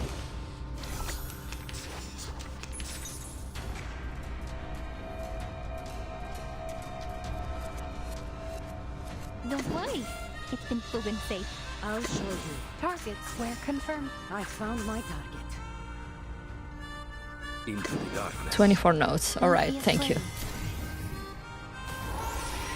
Icarus, eyes on the target. Che la morte ti dia la pace che cercavi. We can maybe rush B then. Charred earth splinters in the air, falling like black snow over the battlefield. The soldiers reel from another shockwave. Scattered across the trenches, they grip their weapons tight, certain only of the coming battle. His index finger taps his rifle's receiver with anticipation. He pulls out his communicator again and waits. Finally. The name Irene appears on the screen. Chris, are you still in the front? Yes, Mr. Ironeye, but I don't think we can hold out much longer. Has the committee reached a decision? Not yet. The debate is still ongoing. The Doves find your frontline contingency plan absurd. Of course they do. They disapprove of the political risks involved in taking control of various nations' armies. This guy kind of looks like Kruger but younger. But I personally find it feasible. Just to be sure, do you have a clear understanding of your ultimate goal? He takes a deep, silent breath. This war between Manus Vindictae and the Foundation will only end once one of the two parties is completely destroyed. And I refuse to let it be the Foundation. If we're to prevail, the Foundation cannot rely on Xeno alone. We need more capable soldiers. Soldiers like these on the front lines. With the proper arrangements, we may be able to recruit them to our cause. We'd have a whole new army to fight Manus Vindictae. But even if you manage to bring them all, say 100,000 soldiers on board, it still won't be enough to sustain modern warfare. This is about the bigger strategic picture, not just a single recruitment effort. I'm suggesting that the Foundation start canvassing all human armies, especially those under attack by the Manus. Bigger strategic picture. What about the governments behind these armies? Have you considered how they might react? It's about time they realize that the Foundation is their only hope. The last bastion for humanity to unite against their shared enemy. The Foundation cannot take responsibility for all the lives in this era or in any other. The storm is a near inevitability, and so too is the loss of many. Once it does come, the Manus won't hesitate to drag war into that new era, into any new era. It's time the Foundation took action and built an army capable of crossing the storm. He does have a point, but it concerns me at the same time. The politician on the other end falls into a long silence. Enact your plan, Creus. As long as you're successful on your end, I will deal with the political obstacles in your way. Damn, okay. The call is cut. Creus exhales. What next, sir? The young soldier watches Creus, waiting for orders with a dutiful stare. He casts a log towards Hill 299. The Manus Vindictae stronghold bristles with flashes of gunfire. Yet to him it looks as if it were a slumbering beast. We stand our ground for an hour.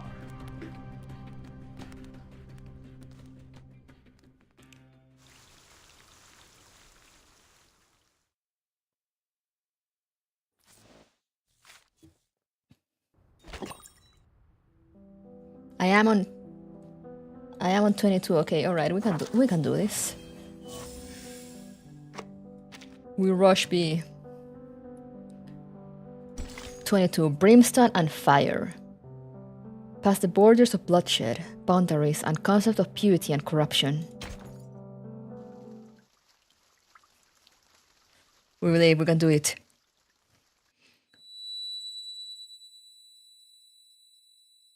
Though Agnes's voice has vanished, the sharp ringing in her ears remains. What's that sound?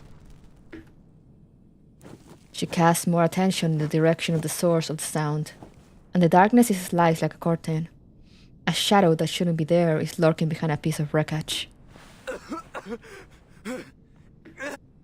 He lies prone, using blooded fingers to scroll erotic symbols across the ground. As the intruder draws near, he slowly raises his head. Oh, it's you. You murderer! You murdered me! You murdered Colton! You murdered Eugen too! You devil! You murderous demon!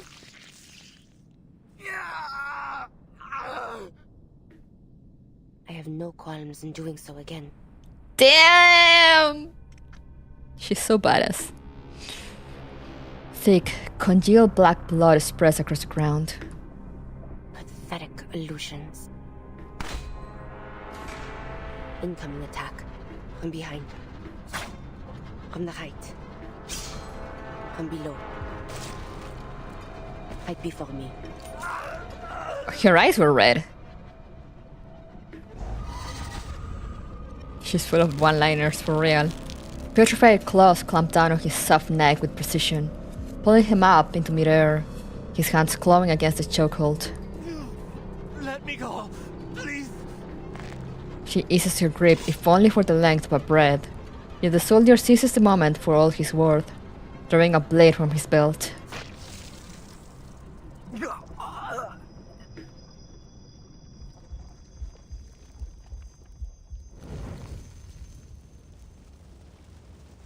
She arrives at the line where the flower of death blooms.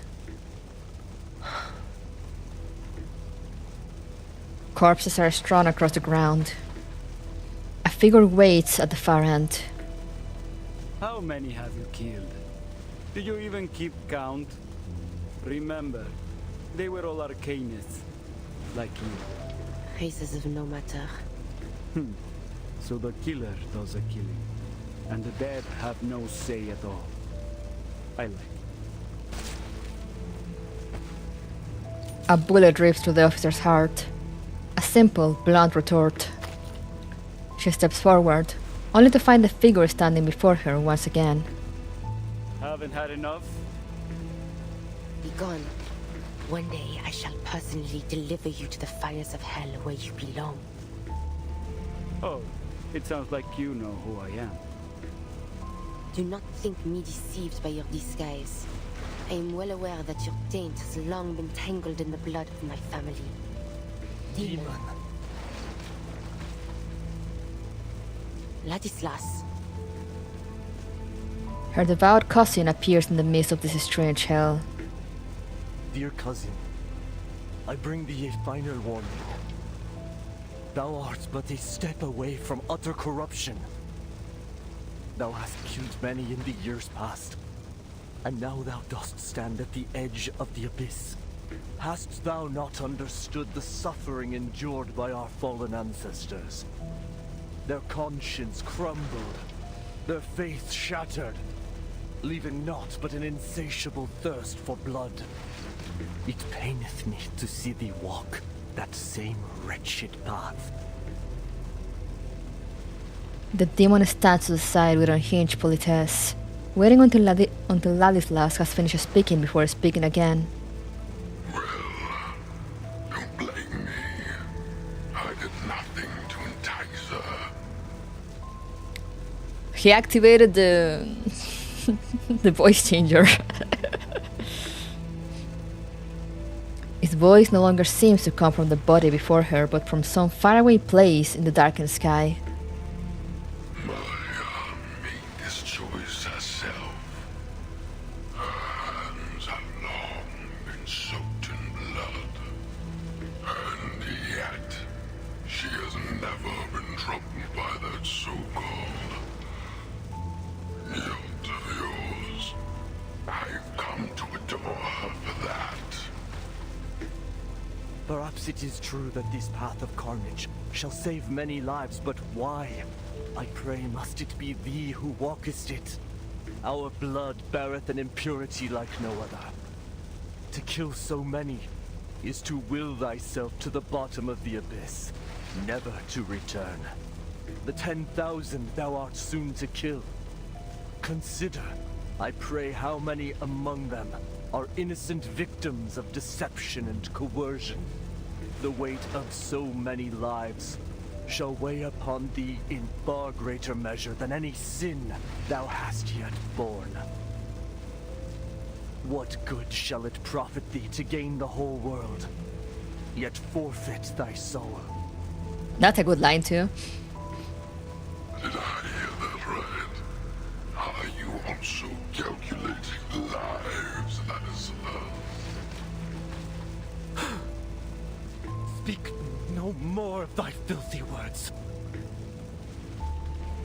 Oh, you silly, stubborn child. The demon approaches Ladislas with sharp, graceful steps. What art thou, O wicked demon?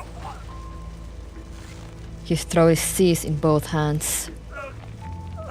No! Marie!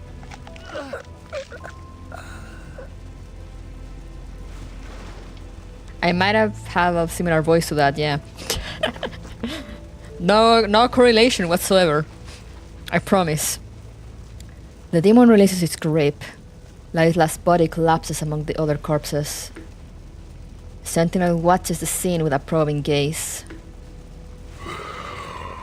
I silenced the noisy fool for you, Mariam. Such pantomime shall not move me. This Ladislas was not but an echo lingering in my mind. An illusion. But I'm not. I am your very nature. The core of your being. The ground shakes, and their bloody silence is shattered. The demon makes way for her, casting a grim smile at the gargoyle before turning its head to look around. As an army rumbles into view. The strange sound of engines grows clearer as the armored vanguard grinds over mangled corpses. Manus Vindictae. They finally noticed you. The demon turns its back to Sentinel. What a shame. They don't stand a chance against our ferocity. Do they, Mariam? She grips her gun, neither joining the demon nor turning away. She presses a keys to the cold receiver. I have seen sinners forsake themselves in service of the devil. The land they trod upon yielded only bitter, cursed fruit. But the hour for repentance has long since passed. Come with me. Then the Lord rained upon them, brimstone and fire. Let's kill them all together.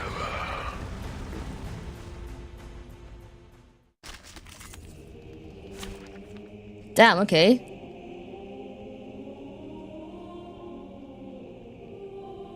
Yo, we have Sentinel! So this is the last battle then. Probably.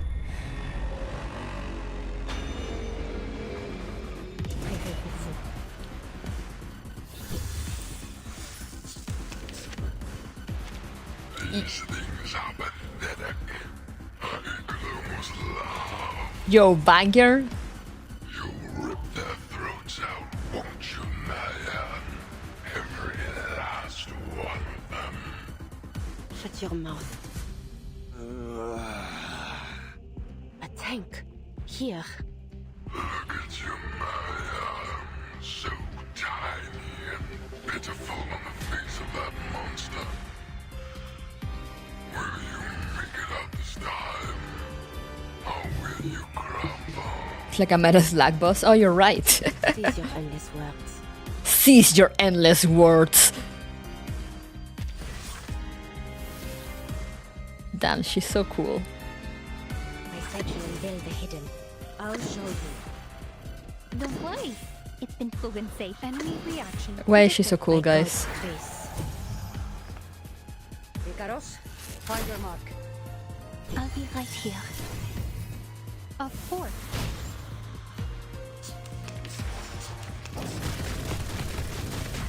Now is the time of repentance. Damn, okay. The enemies of peace shall be stamped out. They have backup. They have backup, but so do we. Target locked down. A fragment of truth. Don't worry. It's been... I found my target. I have seen to the heart of you. Don't be afraid. No use in avoiding it. Now! There we go again. A mistake. Now is the time of repentance. A short hit. Not a waste of time.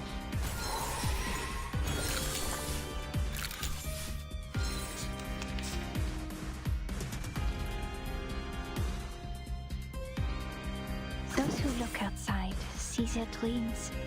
Le destin est une gargoyle. Targets were confirmed. My sight shall unveil the hidden. Look at you. So broken.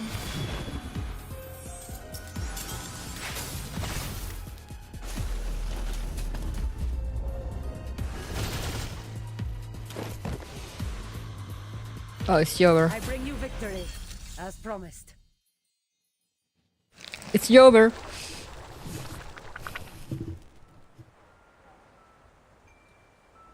Marsha?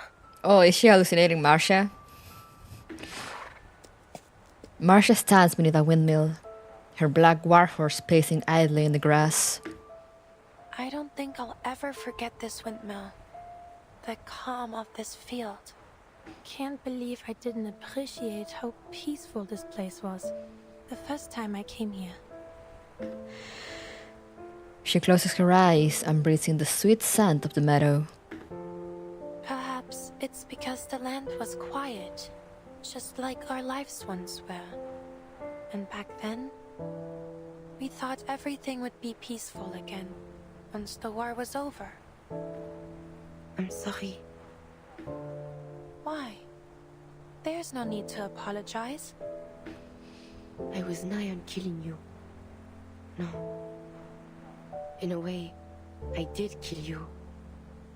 Just as I've killed so many others. It's not our fault. None of this is. You may have granted me your forgiveness, but those who have forever lost their lives due to my actions, I shall never have the chance nor the right to earn theirs. We didn't start this war, yet we have had to bear the brunt of the pain it has caused.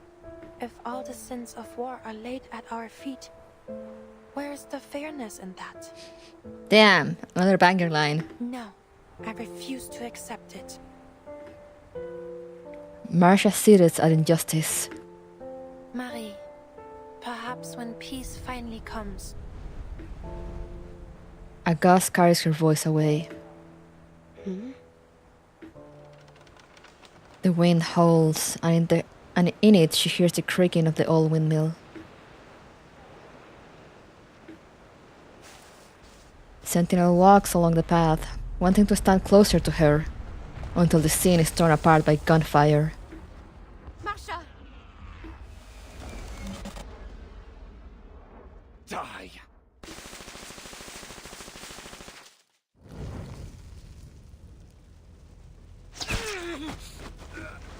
Wreckage is strewn over no man's land.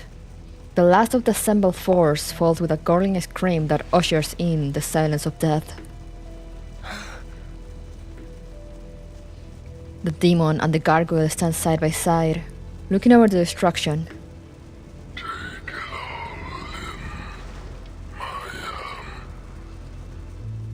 The pools of blood, the piled corpses that linger in echoes of the dead, their whimpering, desperate cries. How long has it been since I last witnessed such a beautifully gruesome massacre? The ancient bloodlust within you truly has awakened. People die, Sentinel. It's a fake. Fake Marsha dies. Sentinel, no, Marsha! Yeah. It's just because, you know, they're very close friends. You slaughtered every last one of them. Well done. Now, hand me the explosives. It's time to end them all. The demon holds out his hands, asking for the weapon that will take the lives of 10,000 men. Get thee behind me, demon. I won't force you. The choice is still yours. So, which will it be? The weight of 10,000 lives, or one that is 10 times harder to bear? Well, their blood will be on your hands, that's for certain.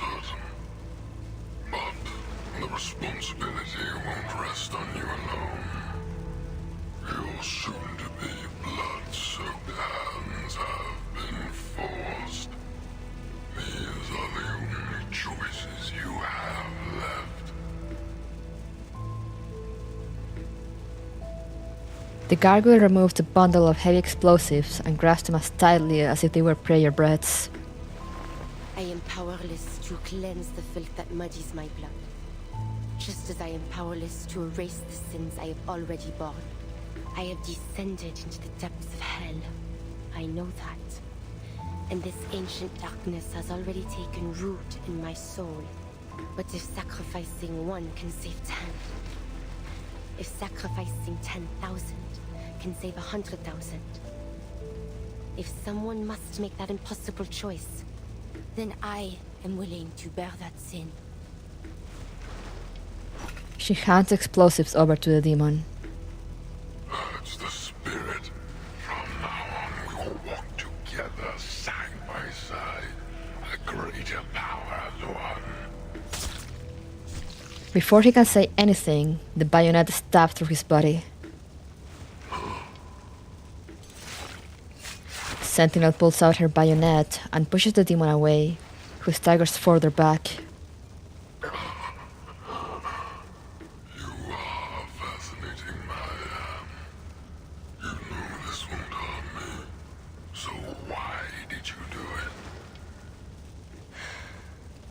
She lets out a heavy labor breath. Look upon me, demon. I am not like my ancestors, to be led astray by their thirst for blood and your honeyed words. Whatever choice I make of my own free will. I will not let your taint spread within my soul. Yet still, your power shall be mine to command. Eyo.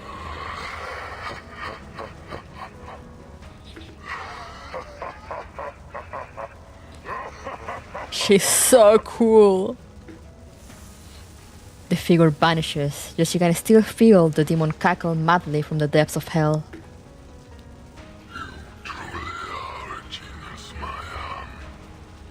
A ruthless killer, a greedy devil, and my most worthy child. Join me, let us reign together in hell.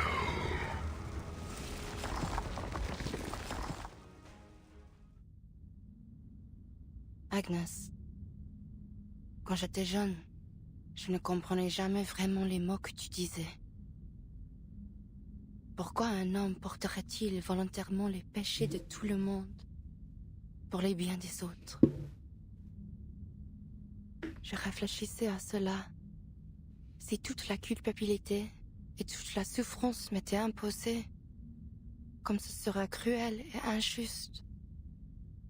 Mais maintenant je pense, peut-être qu'il est préférable qu'elle soit seule à moi à porter. Je suis désolée, Agnes.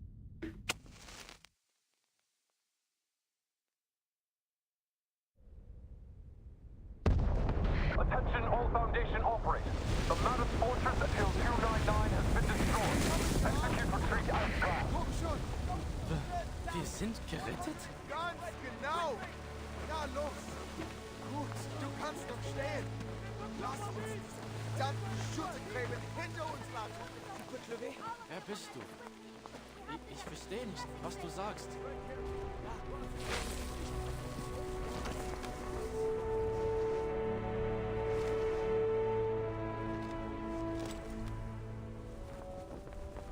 Cause she's so beautiful and so badass. The Manus Fortress has been destroyed, and the soldiers have been led in retreat to the rear. I understand. Thank you for your support in this critical time, Mr. Irenai.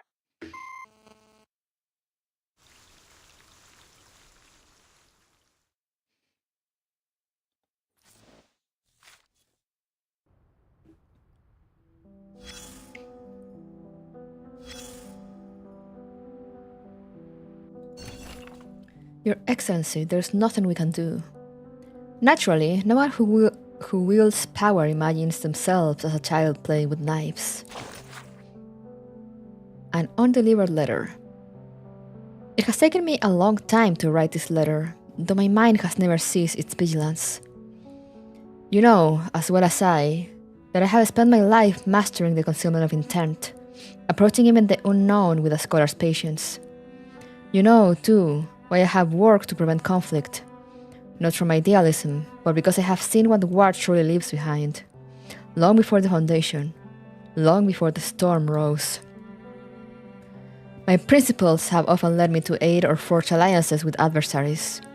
I have long sought to create a balance between humans and arcanists. I firmly believe that force is a tool, nothing more, and its misuse brings only chaos.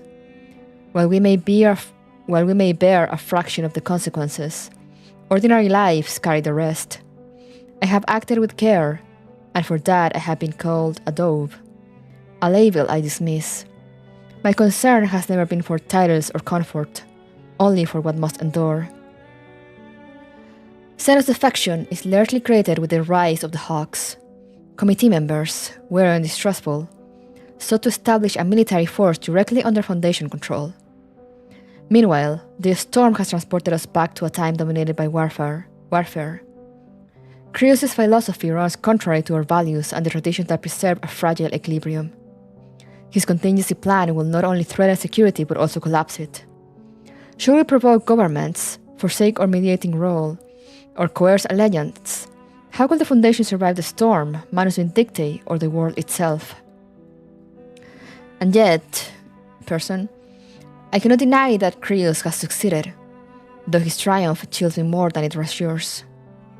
Hill 299 is secured. 8 divisions have been withdrawn from the frontline trenches. Soldiers untrained against arcane assault survive where they would otherwise have perished. Nearly 100,000 lives were spared. All achieved under the shadow of his contingency plan. None can dispute the effectiveness of his actions, but effectiveness is not wisdom. The currents he has unleashed will embolden the reckless. Those who were once cautious may now lean toward the Hawks. The balance we have preserved hangs by the thinnest of threads. When the battlefield dispatches arrived, I understood the inevitable. People will now march willingly into chaos, blind to the storm gathering beneath their feet.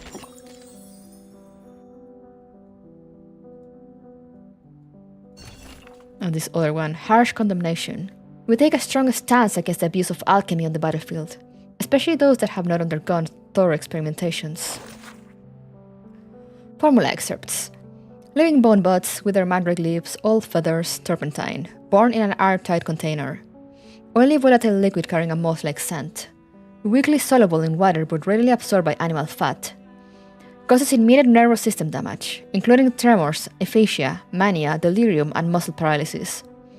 In rare instances, it may temporarily increase arcane abilities. Jackjumper ants, Inchman ants, sulfur. Processed in acid-treated belladonna juice, using mithril as a catalyst. Colorless gas with a faint garlic smell that often gets hidden by other odors. Slightly acidic, easily soluble in water, and potentially explosive at high concentrations. Causes acute liver and kidney injuries and mucous injuries, with particularly strong effects on humans. Suriname toads, blood rots, brown algae shed snake skin. Heat to 180 Fahrenheit while adding chlorine gas. Deep purple gas with a sharp, irritating smell. Slightly soluble in water, slightly denser than air, and easily decomposes when exposed to light. Causes lacrimation and coughing. Pulmonary edema occurs within 2-3 minutes of inhalation. Both humans and arcanists may experience hallucinations after exposure. Oh, interesting. That's the gas that was in there, I think.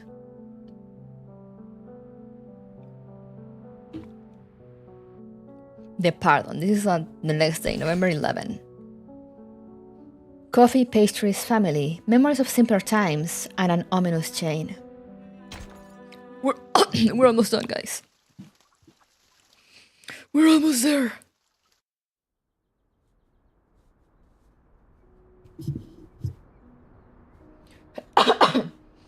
After yet another night passes, the hidden chapel once again welcomes the light of day. Time passes, reaching near to midday, and the grassy courtyard holds its quiet with a patience born of humility.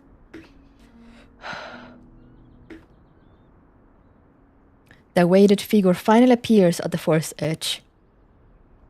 She has spent the night tending to her wounds. My Marie, thou hast returned. She holds back the urge to embrace her family. Her arms are filled with a silver tray of coffee and pastries. Coffee? Oui, just to thy liking. No milk, no sugar. There are also vanilla macarons and Mont Blanc besides. The bright color of the pastries feel all the more surreal for the darkness she has gone through. Sentinel takes the warm coffee from her aunt's hands and takes a small sip in disbelief. Of course, it's far from the quality of a Parisian cafe, but at this moment, it is more than enough. Where did you get these desserts? The woman clasps her hands together, wearing a faint, bittersweet smile. Yo, who is here, mon petit chou? Sentinel takes notice of the tall figure stepping into view. A face she has not seen for a long time. Marianne. Father, what brought you here? A pardon hath been issued by the President. Thou art free. As for Ladislas, he is gravely ill. His stubbornness was ever bound to lead to trouble. He ends the topic with mild discontent. To answer thy question, I am here to gather ye. We are to depart. So, you are now the leader of the clan? Verily. After all we have suffered under this war, someone must lead the Tenebron family's reconstruction. I seek to re-establish contact with those of our kin, with whom we have lost fellowship. The hand of Manus Vindicte has not yet fallen upon Paris. I have purchased a number of dwellings on Montmartre. They are to be our temporary homes until the conflict between the Manus and the Foundation reaches its end. The Tenebron patriarch makes an imperturbable gesture as he turns to face Agnes. Agnes shall be sent to our cemetery in Rouen. Cemetery? She cannot, or will not, accept the words. But Agnes is not dead. She's simply... Ladislas said there was a reason behind her. Marianne raises her eyes and meets her father's mournful gaze. This is what comes of disrespecting tradition, Marianne. Thou wert too easily swayed by Ladislas's maddened words. He lied to us? Nay, I believe not that such was his intent. He was simply too fervent in his pursuit of gnosis. There is no record in the family archives that suggests any sort of prophecy should befall our kin in so strange a form. Agnes's condition is the result of a tragic accident, nothing more. There is no divine meaning behind it whatsoever. Damn, okay. So was she was just hallucinating the voice also? Her fear of the war was too great. She simply faltered in the casting of her arcane skill and petrified her body to the core. That is all. I know well that Agnes meant a great deal to both Ladislas and thee, but she was only an ordinary child. She was not an angel descended from heaven. Though it doth bring sorrow for me to say, we must all come to accept that no miracle shall ever come to Agnes. She will forever remain a statue. He reaches out to take his daughter's shoulder, already bearing too many burdens. Their conversation falls away into a pensive silence before the statue of Agnes. He is the first to leave, attending to more pressing matters. Several moving trucks are already parked outside the church. Trembling chains pierce the air. Marianne, thou hast returned. How?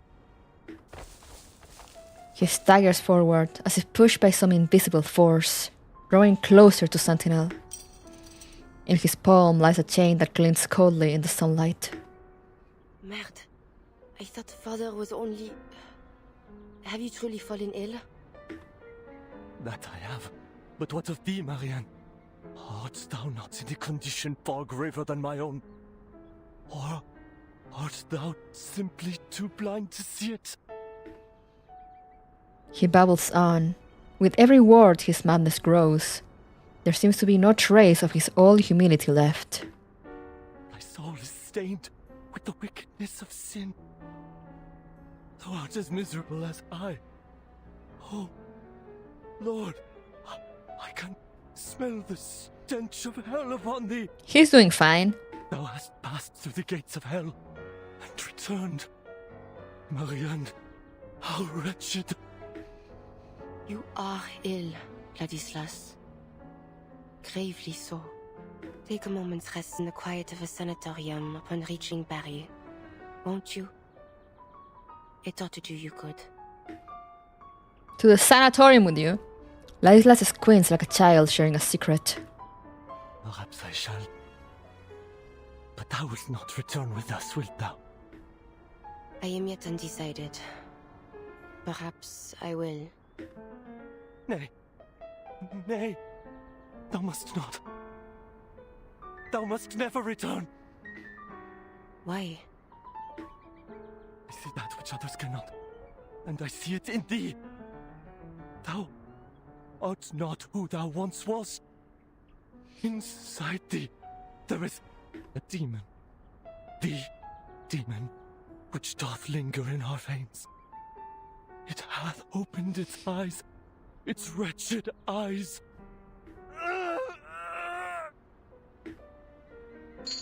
Ladislas holds in pain, his body shaking violently. The chain in his hand clatters and rings. Thou cannot return, cannot turn back, for there is no path left for thee. Definitely Manus' spy? No, I think he's just losing it.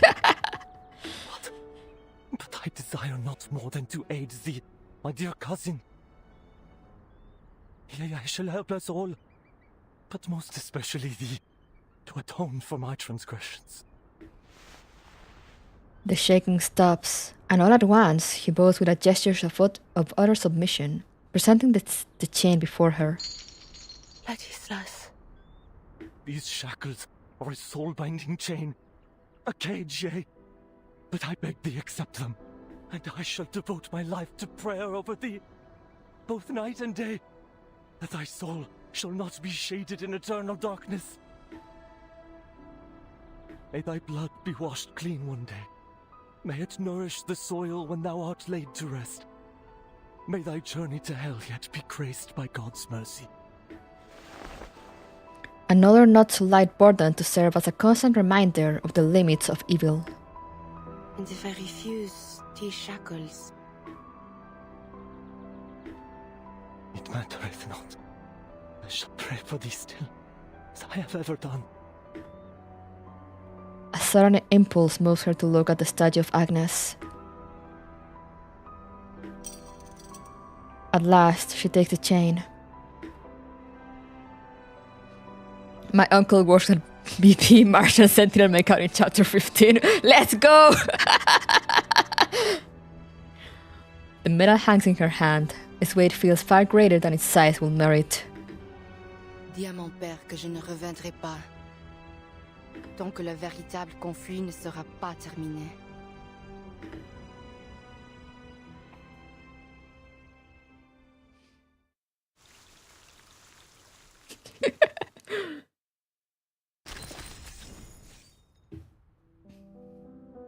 Alright. Heartfelt blessing. How will you calculate the distance between two reuniting parties? To Marianne. Marianne, I hope you'll understand why I couldn't say goodbye properly, as I understood when you did the same. By the time I finally learned where you had gone, you were already deep underground, facing poisonous gases. Anyway, I just want this letter to reach you safely. The 12 required a medic, and although I sensed there was something distinct about this squad, I accepted. It will keep me on the front lines longer, and Mr. Christ's invitation could not have been more timely. Of course, this means I had to leave immediately with the squad. We're moving to the Eastern Front soon, where some of my comrades are reportedly stationed. While I'm now part of the 12, I've been granted permission to operate independently in the Eastern region for a while. I'm hoping to locate some of my former comrades from my order to see if any might be interested in joining the Foundation. Marianne, I know your family has an unusual constitution, and you may think overly cautious, but I have to say this. After prolonged combat in poisonous gas conditions, you really should get a full medical examination. Wishing you all the best, Marcia. She wrote her a letter? Oh my god.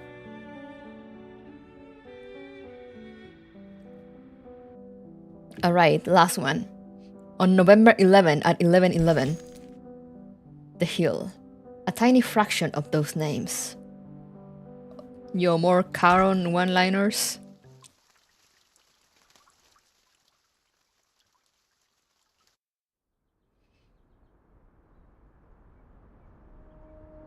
They still managed to squeeze a Doom jury. No, it's not Doom. See,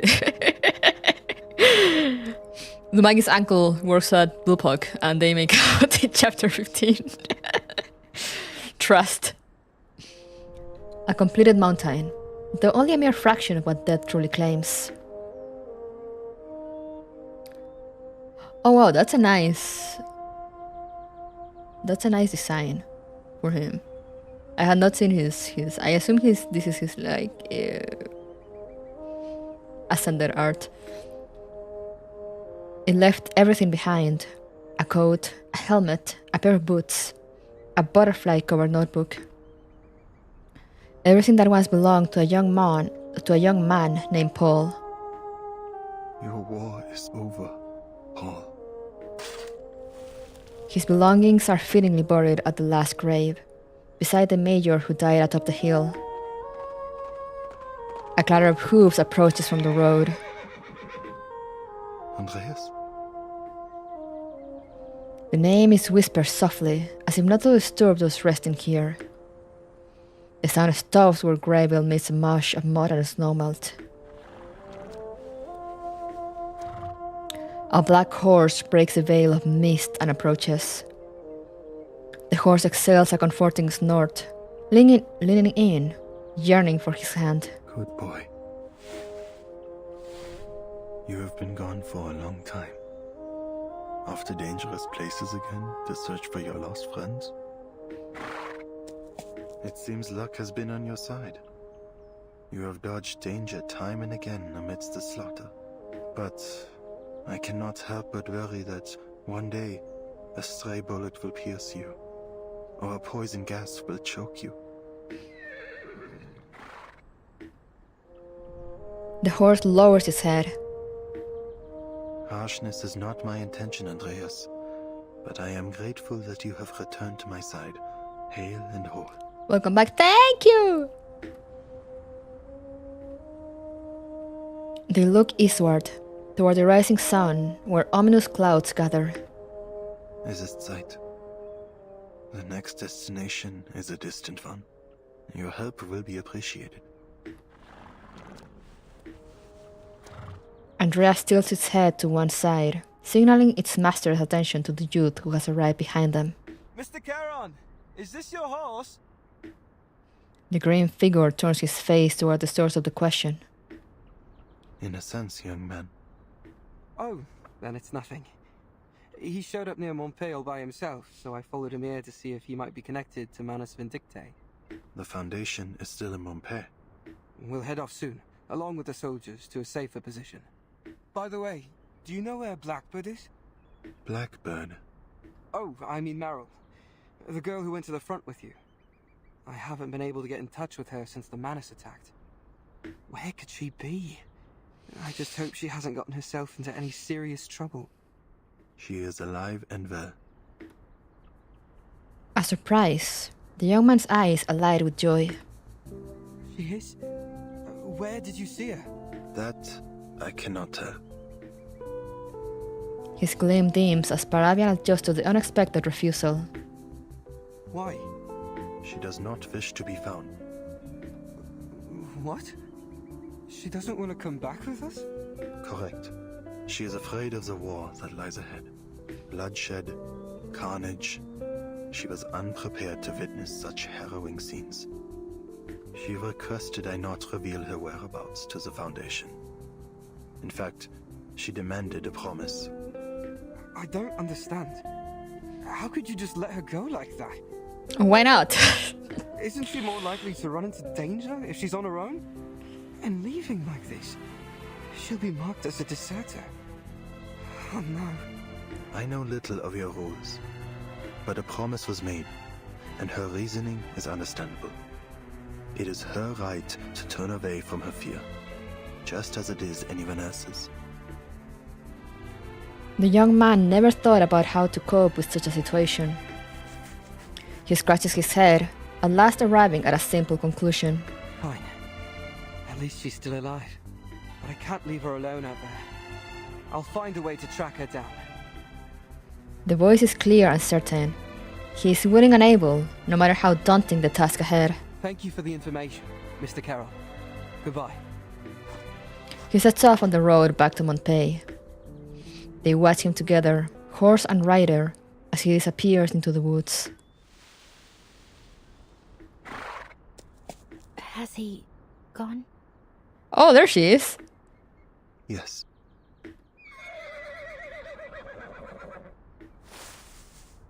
The girl leaps out from the grass.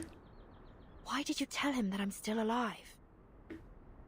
You did not request that it be kept a secret. Flawless logic. Fine. Imagine chapter 30, Meryl just shows up and randomly ends Arcana. God, I wish. He nods his assent and begins to shuffle away. Andreas snorts as it circles between them. Meryl pats the horse's cheek. Charon.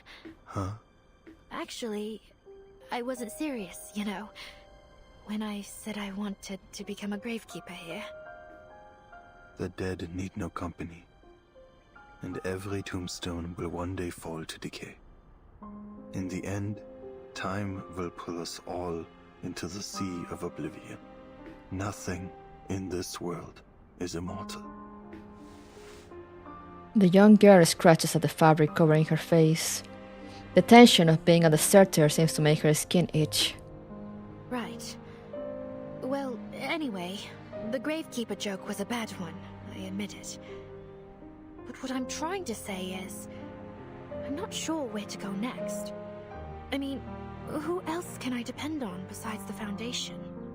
I definitely don't want to get caught by Manus Vindictae, that's for sure. Trust me, you don't want to know what they were doing in Antarctica. Oh, Antarctica. Oh, not the Antarctica in this era. The one from before.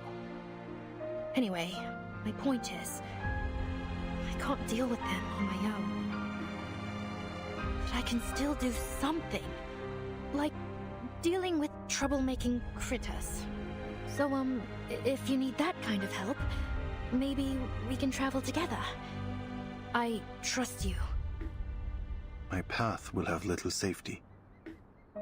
That's alright. I'll just run off when danger comes. In that case, follow me. We will take a detour to avoid entering territories under the Foundation's surveillance. He retrieves the familiar chocolates from his coat.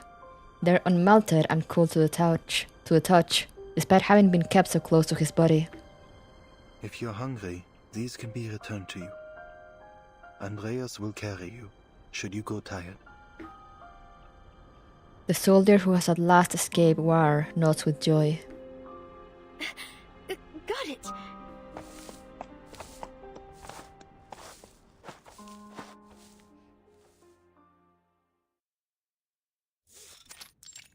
Ooh, politics. The revision to the Storm Reformation Act has been added to the agenda, and the committee will soon begin the next round of discussion. You'll need to attend the meetings as well. Recent events have given the Hawks a stronger voice, and they are in favor of expanding the authority and budget of Team Timekeeper. Stay ready, Burton. Understood. Yo, Bertin! It's been so long. Foundation staff and committee members hurry through the hallway. Just as they exit Mrs. C's office, they're met with a familiar voice. Timekeeper? Were you waiting for me? No, just a happy coincidence. I'm glad to know that you remember me. Of course. Your decisiveness saved the lives of many soldiers on the battlefield. I also heard that the Doves agreed to further implement your frontline contingency plan after the Monpei crisis was resolved. Huh. I'm surprised to see you're interested in politics. I'm not interested, just informed. She's so real for that. Cruz brushes aside the topic without comment. I've been wanting to speak with you since our last meeting was cut short, but this certainly isn't the place for a proper conversation either. Contact me if you're interested. I have some very valuable information for you, I'm sure. Both about the Foundation and about...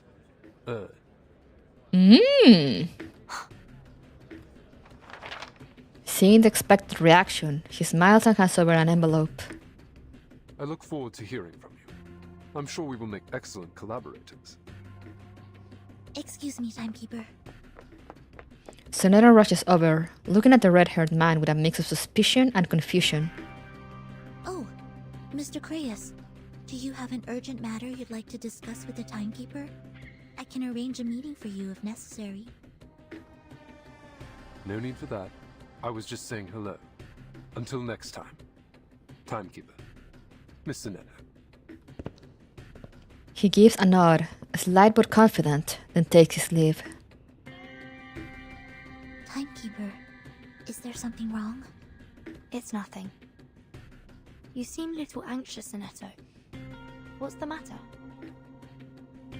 Sonero takes out her communicator. Timekeeper, you need to look at this. It's an important message. Or then proceeds to get a storm for death timed right after Bertin found her. No! Not again. Lilia? I've been on a mission on the Eastern Front, under the direct orders of Admiral Som. Guess what I found? Capitan. An Xeno outpost without... From the looks of it, I think it's the rebels. I can tell in more detail. Call me back as soon as you can. The message ends in a burst of static. I tried to contact Miss Lilia after receiving the message, but I couldn't get through. She mentioned Xeno rebels. This is worrying. Could it be Igor? Lilia might be in trouble. Sonetto, I think we'd better pay another visit to Madame Z.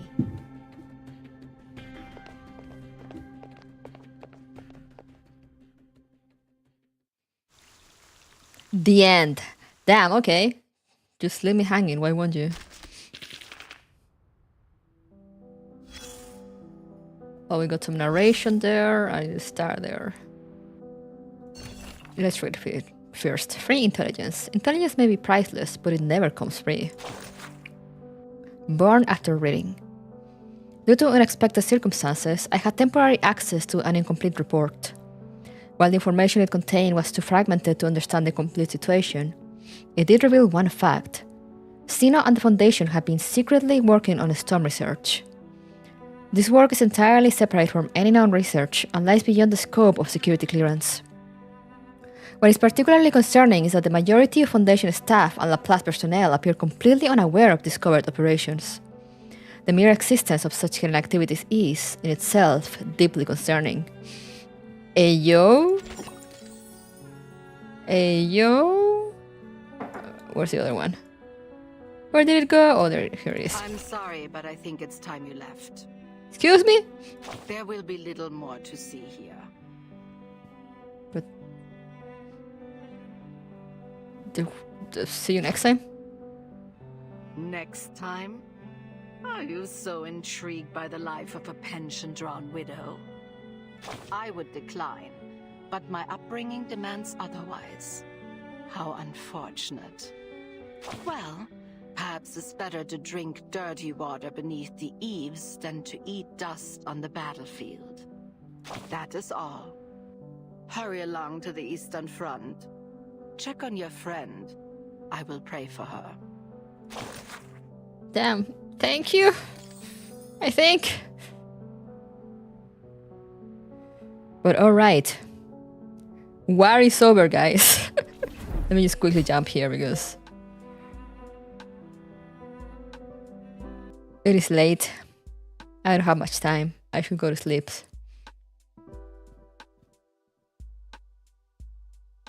I'm just gonna cut this short. Close the game.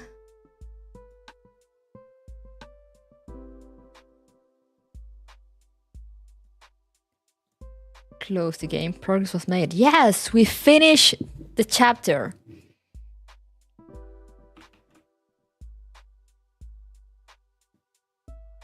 Finally. But let me just send your comment to some of my friends.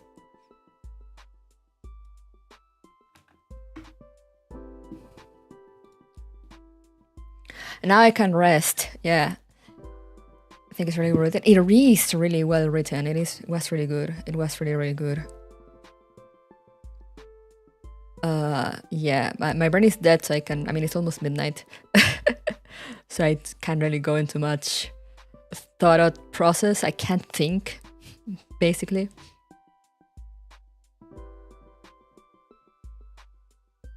But it was really, really good. Really nice. And now I'm done catching up with Reverse for now, so we can go back to real games during the week. Yippee! But yeah, for now, the rest of the week, I'll see you guys on Saturday for Guest Running 2. And now, yeah, I'm gonna go sleep, so thank you guys for coming.